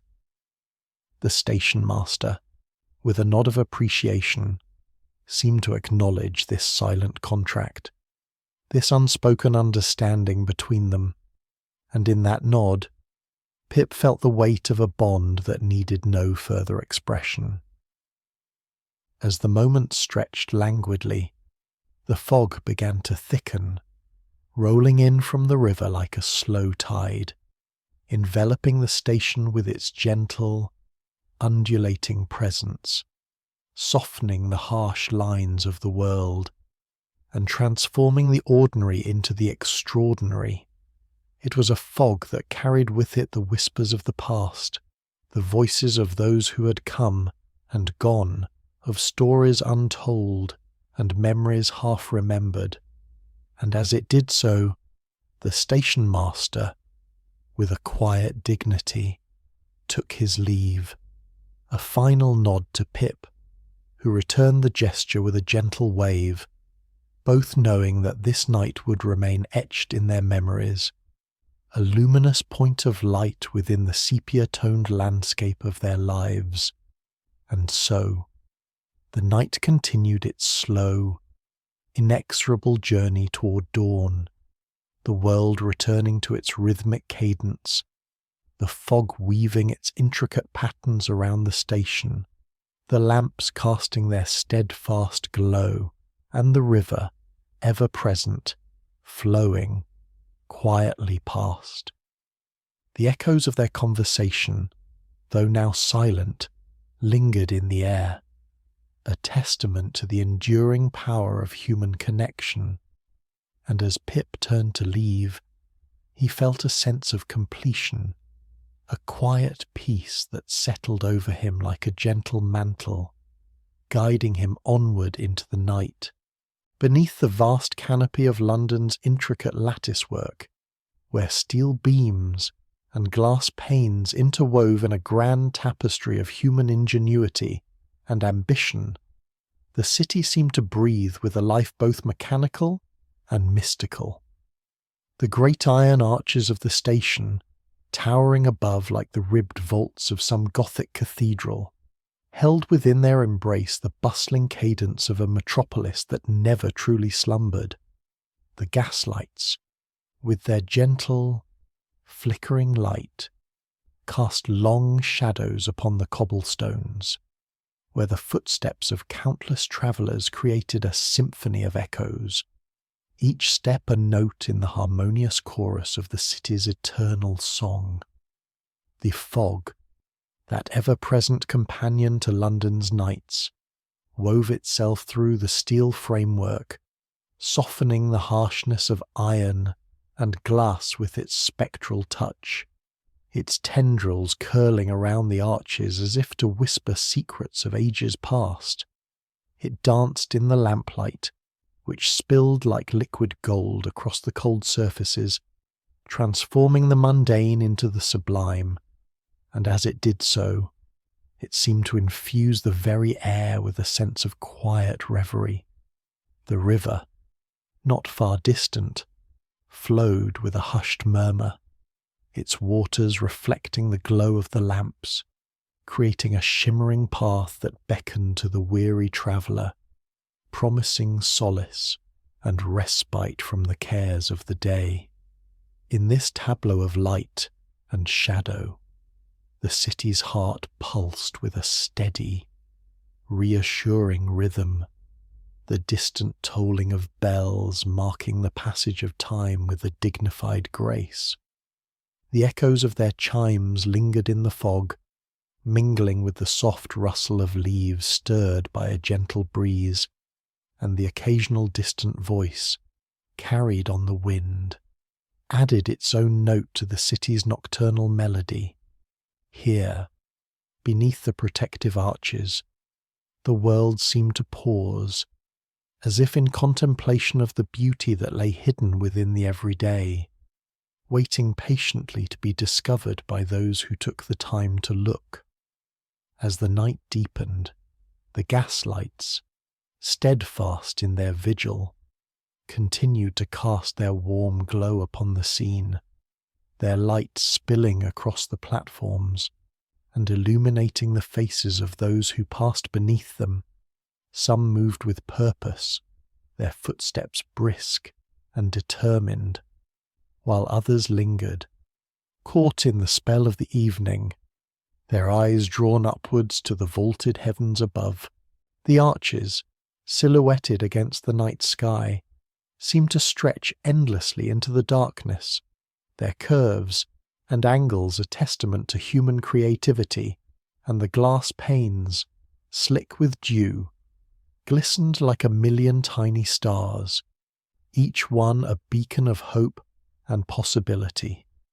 In this place, where the boundaries between the material and the ethereal blurred, where the mundane met the miraculous, there was a certain magic to be found, a sense of wonder that transcended the ordinary and transformed the familiar into something altogether more profound.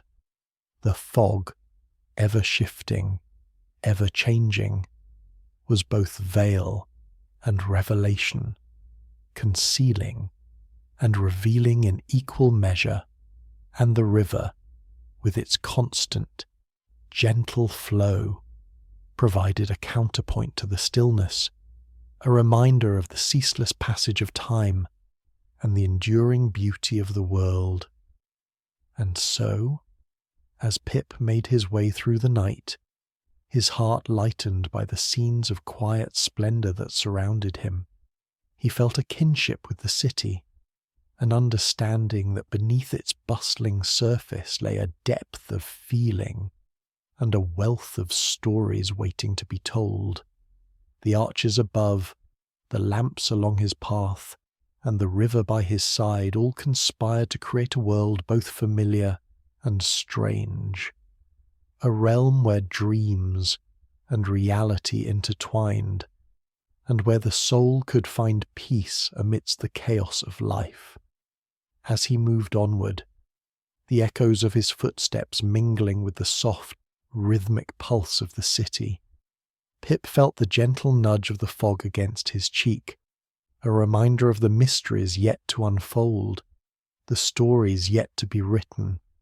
The lanterns, with their watchful glow, guided him forward, their light a promise of safety and warmth, and as he stepped into the shadows beyond, the arches behind him stood sentinel, their iron forms a symbol of strength and endurance, a testament to the power of human imagination and the enduring spirit of London itself.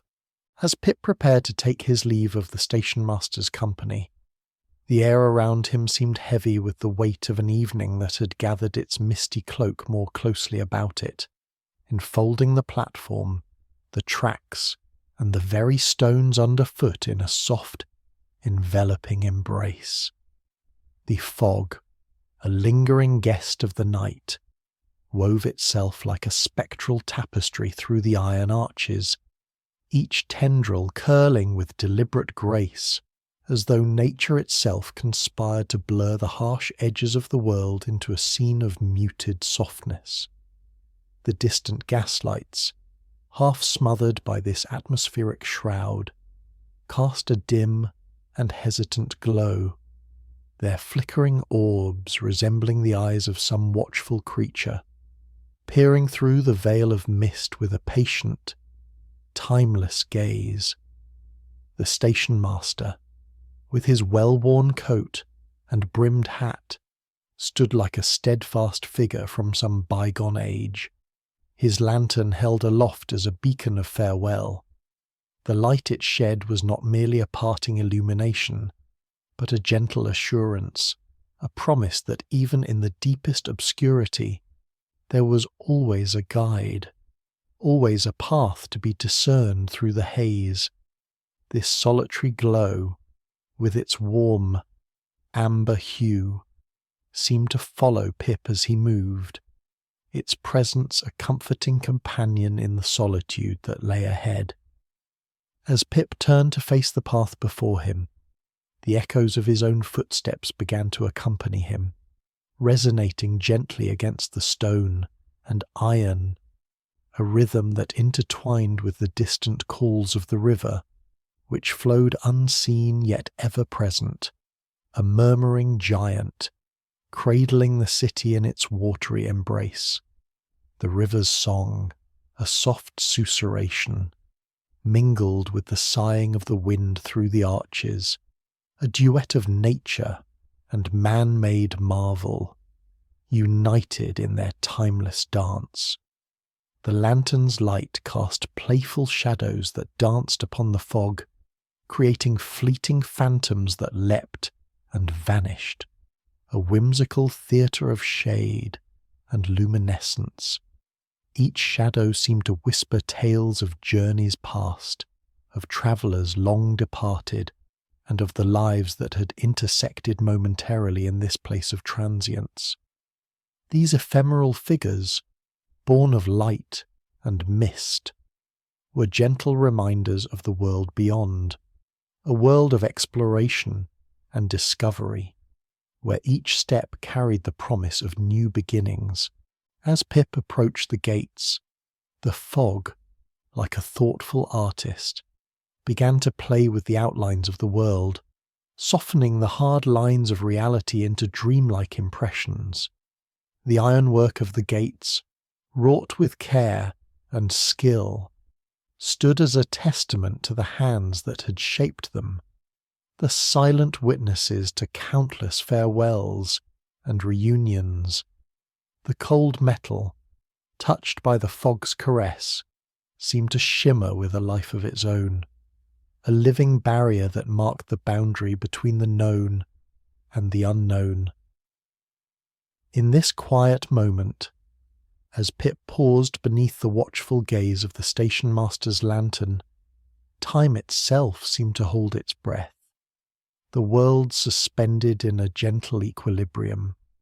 The echoes of the city, distant bells, and the occasional hum of life reached his ears as soft, comforting murmurs, like the fond recollections of a beloved story told by the fireside. The fog, ever present, continued its gentle dance, a slow waltz that wrapped the night in a cocoon of tranquil anticipation. And so, with a nod of farewell, Pip stepped through the gates, his heart lightened by the knowledge that the lantern's glow would linger in his memory, a guiding star in the fog-bound night. As he ventured forth, the arches behind him stood silently, their iron forms steadfast and enduring, a reminder of the unyielding spirit that forged them, and the enduring hope that lay ahead. The lantern's light, now a distant glimmer, faded softly into the mist, its warmth a cherished echo that would accompany him on the road yet to be travelled. In the dim and mist-enshrouded streets, where time seemed to have taken on the texture of the fog itself, Pip ambled with a gentle purpose, his feet tracing a path through shallow pools of lamplight that pooled like forgotten memories, each puddle reflecting fleeting fragments of the world above.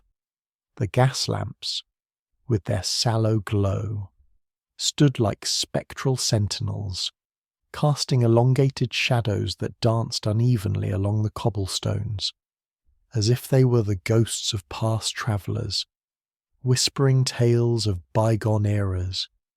The fog, ever present, curled around these pools of light, softening the edges of reality and blending the ordinary with the ethereal, as though the very air conspired to wrap him in an embrace of quiet contemplation.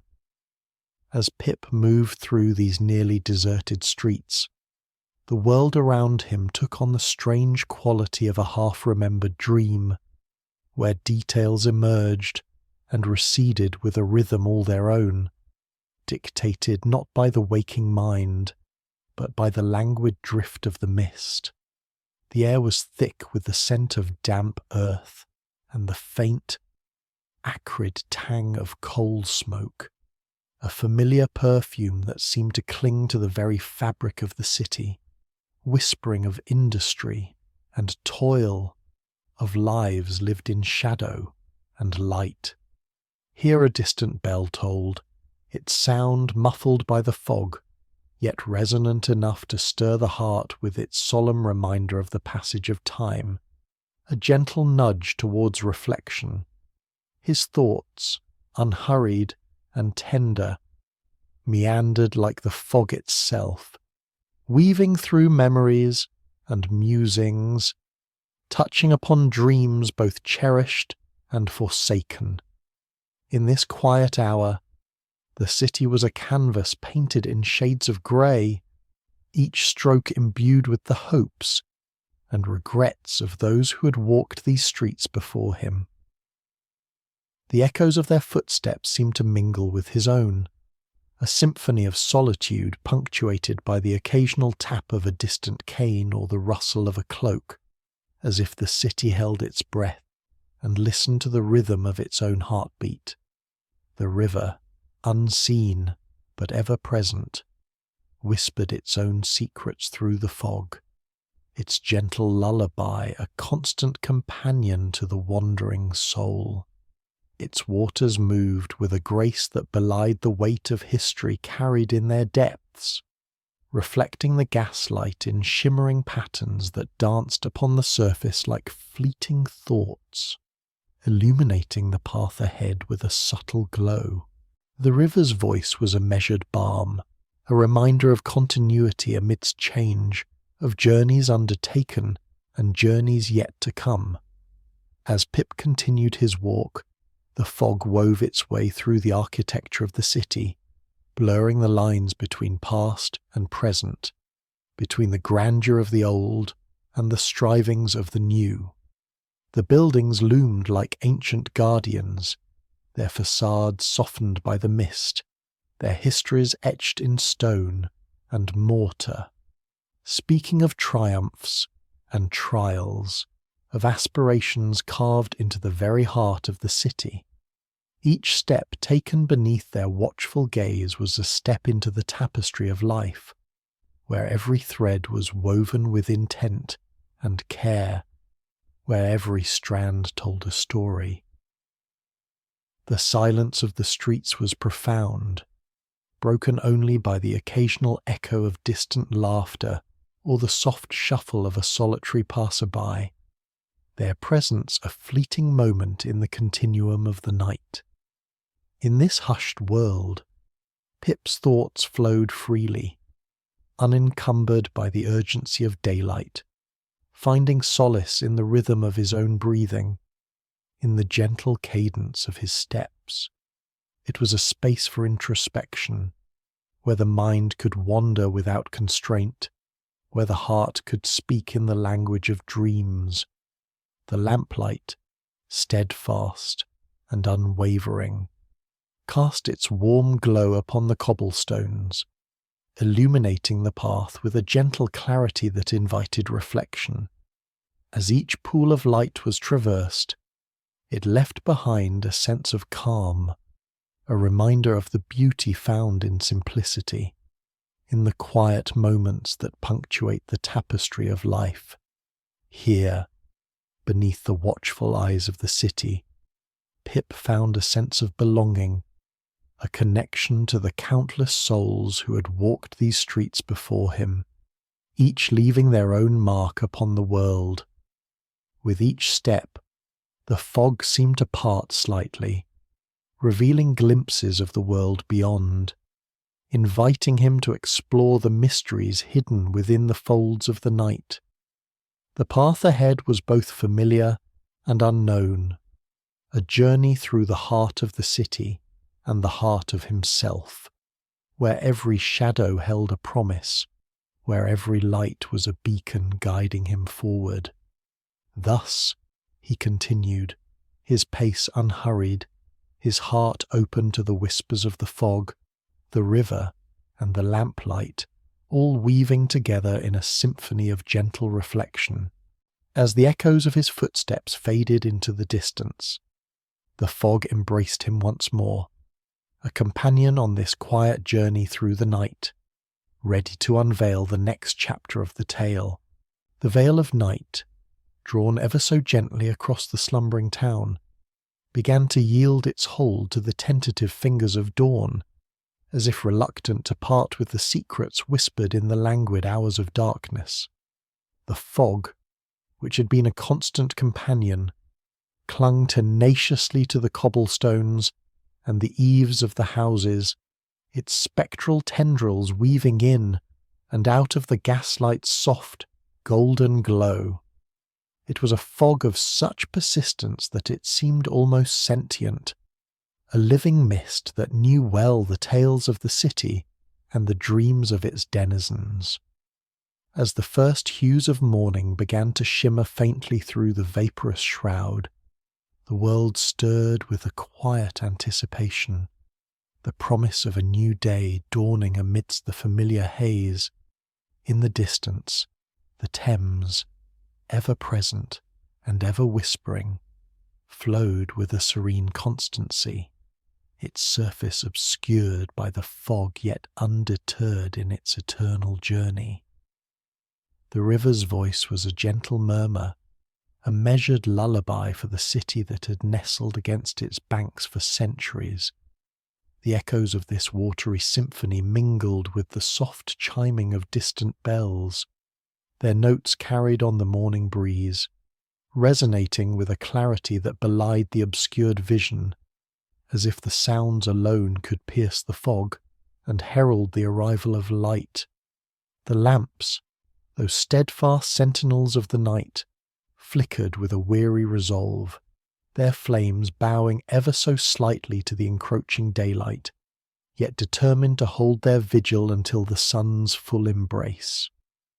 As the market porters began their day, their silhouettes moving like spectres in the mist, the air was filled with the soft rustle of crates being lifted, the gentle clatter of wheels on cobblestones, and the muted exchange of greetings and pleasantries.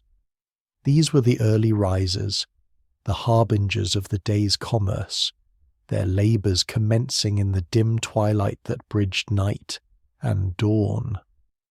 Their presence was a testament to the indomitable spirit of the city, a reminder that life, with all its mundane and miraculous monotony, would continue unabated, indifferent to the fog's ethereal grasp. In the heart of this waking world, the echoes of footsteps, rhythmic and assured, traversed the cobbled streets, each step a punctuation mark in the symphony of morning. These were not the hurried strides of those with pressing engagements, but rather the deliberate pace of souls who found solace in the quietude of early hours, their thoughts unburdened by the clamour of the day. The fog embraced them as it did all who traversed its domain, a gentle cloak that softened the edges of reality, inviting introspection and reflection in its quietude. The sky, a canvas of muted blues and greys, began to reveal itself through the thinning mists, the first rays of sunlight tentatively casting their glow upon the rooftops and twisting chimneys. This gentle illumination was not the bold proclamation of a summer's day, but rather a subtle unveiling, a promise whispered rather than declared.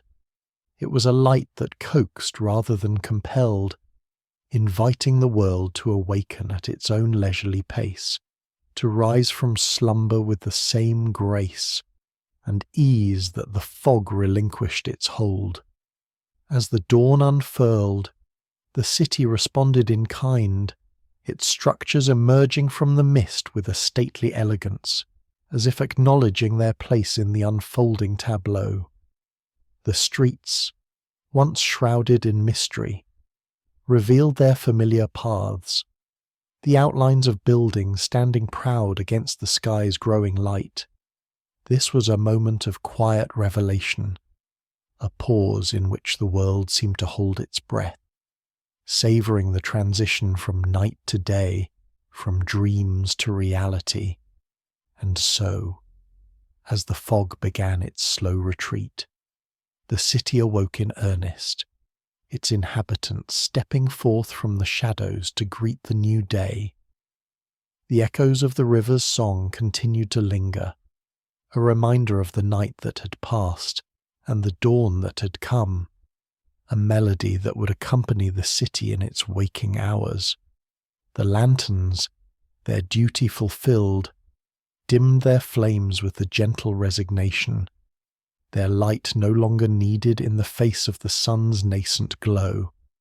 With the promise of a new day unfolding, the world continued its eternal dance, the rhythm of life resuming with a graceful inevitability. The fog, ever faithful, lingered at the edges, a quiet witness to the city's perpetual cycle, a gentle presence in the tapestry of morning. As the sun rose higher, the shadows lengthened and the echoes faded, leaving behind the whisper of the Thames and the memory of the night, a soft transition that invited the next chapter of the tale. In the gentle embrace of that misty morning, the city, like an old and cherished tome, lay open before the wanderer's eye, the pages of its history unfurling in the soft, grey light of dawn. The fog, an ever-present companion to the cobblestones, wove its way through the narrow alleys and broad thoroughfares, a spectral tapestry that softened the hard edges of the world, as if urging the city to reflect upon itself, to ponder the stories whispered by its ancient stones. The gaslights, steadfast sentinels against the encroaching shadows, flickered with a languid resolve, their warm glow a beacon of constancy amidst the ephemeral dance of vapour and shadow. In this tranquil tableau, Pip found himself wandering not merely through the physicality of the city, but through the labyrinth of his own thoughts, where memories and reflections intertwined like the fog that clung to the river banks. He mused upon the nature of forgiveness, that elusive and tender art which, much like the tending of a flame, required patience and diligence, for it was not a singular act to be performed and forgotten, but a continuous journey, a perennial tending that demanded of the heart a resilience and a constancy akin to the steady burn of the lamplight.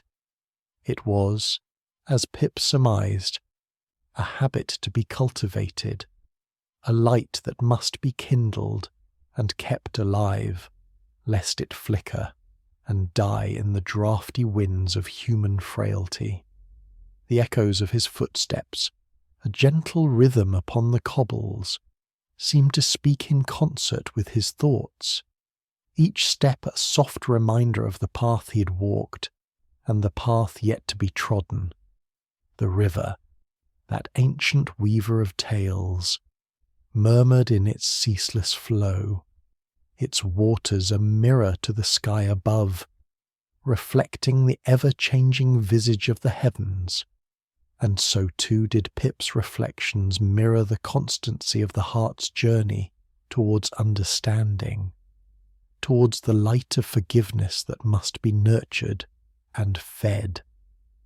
As he ambled along the embankment, the mist draping him in its cool embrace, Pip pondered the stationmaster's lantern, a humble yet potent symbol of guidance through the obscuring fog. It was a beacon, a point of reference in the murk, much like forgiveness itself, a guiding light through the fog of grievances and misunderstandings. The lantern, with its gentle radiance, illuminated not only the path, but also the myriad ways in which light could be shared, could be passed from one soul to another, igniting the warmth of reconciliation and hope in hearts grown cold with the chill of neglect. Yet, as with all lights, it required tending, for without the careful watch of a steady hand, it would falter and fade, leaving only darkness in its wake.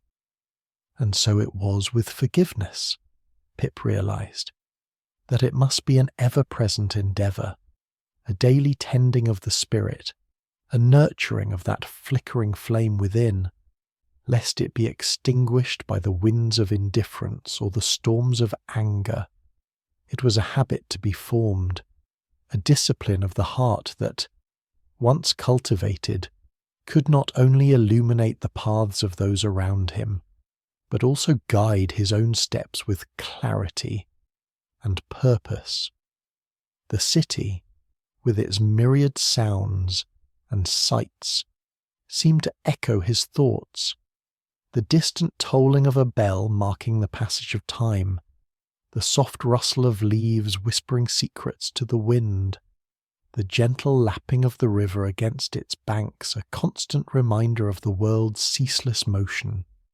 And in this symphony of the city's awakening, Pip felt a serene acceptance wash over him, a quiet understanding that, like the fog that enveloped him, forgiveness was not a destination to be reached, but a journey to be undertaken, an ever-present light to be nourished and cherished.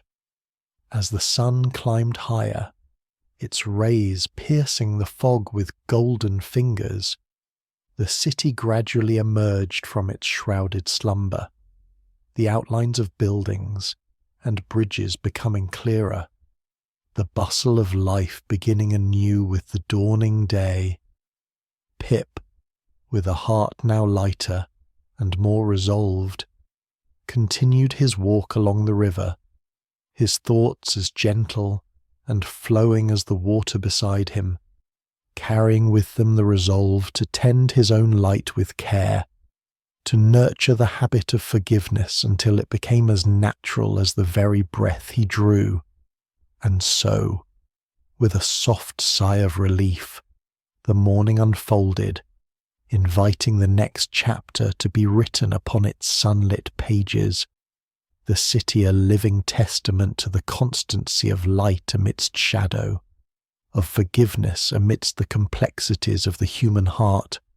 The station lay enveloped in a serene stillness, as if the very air had conspired to hush the world into a gentle slumber.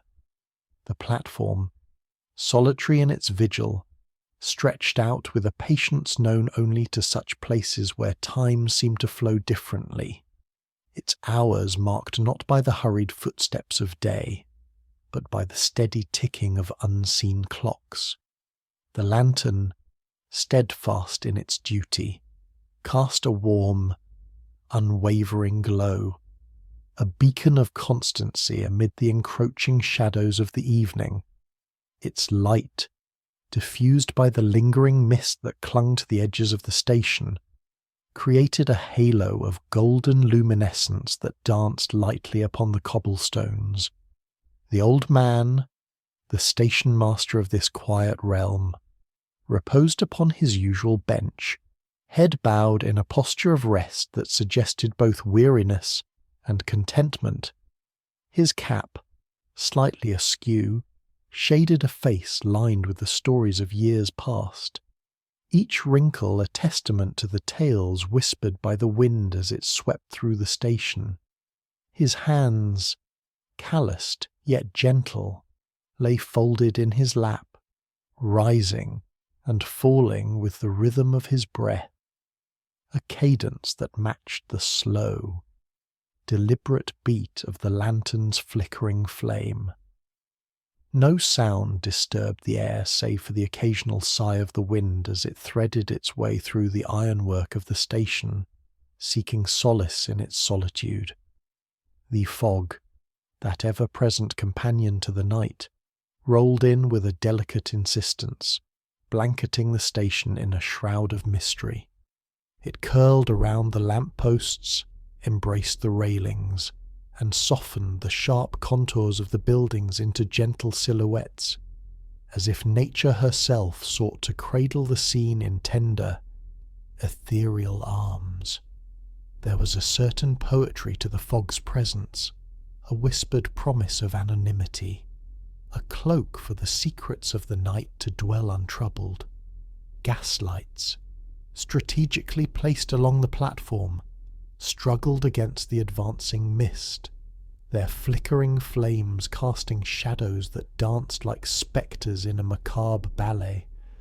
These lights, with their haggard glow, seemed to sigh with the burden of their own existence, their illumination a fragile testament to human perseverance against the vast, indifferent night. Yet, in their struggle, there lay a quiet beauty, a reminder of the resilience that lay within the heart of even the smallest flame. Echoes of distant footsteps occasionally punctuated the silence, each step a reminder of passing lives, of journeys begun and ended, of tales spun in the transient embrace of the station's embrace. These echoes, reverberating softly against the iron girders and stone walls, seemed to weave a tapestry of sound that lingered long after the last footfall had faded into memory. They spoke of the myriad souls who had trod these paths, each leaving an indelible mark upon the heart of the station, a living history etched into the very fabric of the air. The river, not far from the station's edge, lent its own voice to the night, a gentle susurration that mingled with the rustling of leaves and the distant tolling of a church bell, marking the hour with solemn grace. Its waters, dark and mysterious, flowed with a purpose known only to themselves, a silent witness to the passage of time and the constancy of nature's cycles. The river's song, a lilting melody of tranquillity, carried with it the promise of continuity, of life's unending ebb and flow. And so, within this cocoon of quietude, the old man slept, cradled by the comforting embrace of the station and its familiar sounds. His dreams, if dreams they were, remained his alone, unspoken and undisturbed by the world outside. The lantern continued its steadfast watch, a solitary guardian against the encroaching night, its light a symbol of hope and endurance. As the fog thickened and the night deepened, the scene remained unchanged, a tableau of peace and reflection, inviting the next breath, the next moment, the next beat of life's enduring rhythm. The lantern, polished and gleaming, cast its warm, unwavering glow through the thickening fog, a gentle beacon amidst the enveloping shroud of the night. Each flicker of its flame seemed to whisper against the cool, moist air, a subtle reminder of human ingenuity and the quiet triumph of light over darkness. The gaslight, with its peculiar, almost spectral quality, seeped through the mist in soft halos, illuminating cobblestones worn smooth by countless footsteps, echoing the silent tread of those who had passed this way before. The river, with its ceaseless murmur, flowed in the distance, a companion to the night, its surface a tapestry of ripples and reflections, dancing to the rhythm of unseen currents. Its gentle lapping against the banks was a lullaby, measured and persistent, as though urging the world to rest, to pause in its unending pursuit of purpose. This eternal flow, unchanged by the passage of time, mirrored the steady breath of the city as it slumbered, wrapped in the tender embrace of the fog. Within this quietude, the echoes of distant bells tolled softly, their sound a distant memory in the thick air, resonating through the streets like an old, familiar song. They marked the passage of time with a solemn grace, each chime a reminder of the hours slipping gently into the past, leaving only the present moment to be savoured. It was a time for reflection, for contemplation, as the world paused, suspended between the day that had been and the night that was. The footsteps of the occasional passer-by were muffled by the fog, their presence more felt than heard, as they moved with quiet purpose, shadows among shadows. Each figure, wrapped tightly against the chill, seemed but a fleeting apparition, part of the night's tapestry, their journeys hidden from view yet intertwined with the rhythm of the city. These lone wanderers, guided by the lantern's unwavering light, carried with them stories untold, hopes unspoken, dreams unfurled beneath the starless sky. As the night deepened, the fog seemed to draw closer, enveloping the world in its gentle embrace, softening the edges of reality until all was but a dreamscape, blurred and indistinct. The lantern, steadfast and true, held its vigil against this encroaching veil, its glow a small yet mighty defiance against the infinite dark. It was a symbol of constancy, a reminder that within the vastness of the night there was always a light to guide the way, a beacon to return to. In this serene tableau, the air carried with it a sense of anticipation, a promise of the dawn to come. Though the world lay hushed and still, there was a quiet assurance that the cycle of night and day would continue, that the sun would rise again to chase away the shadows.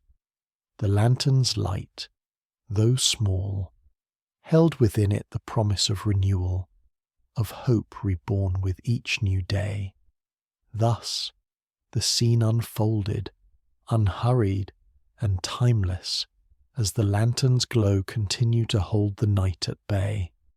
The fog swirled and danced in the gentle breeze, a living thing that breathed alongside the city, a partner in its nightly vigil.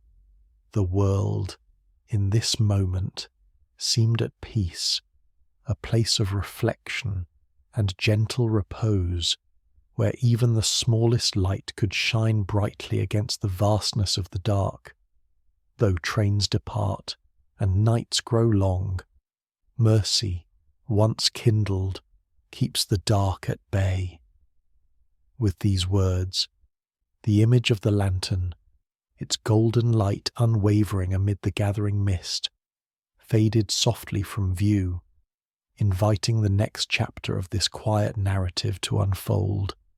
The night, with its whispers and echoes, continued to weave its tale, a tapestry of moments that spoke of endurance, of light enduring through the darkest hours, until the first blush of dawn heralded a new beginning.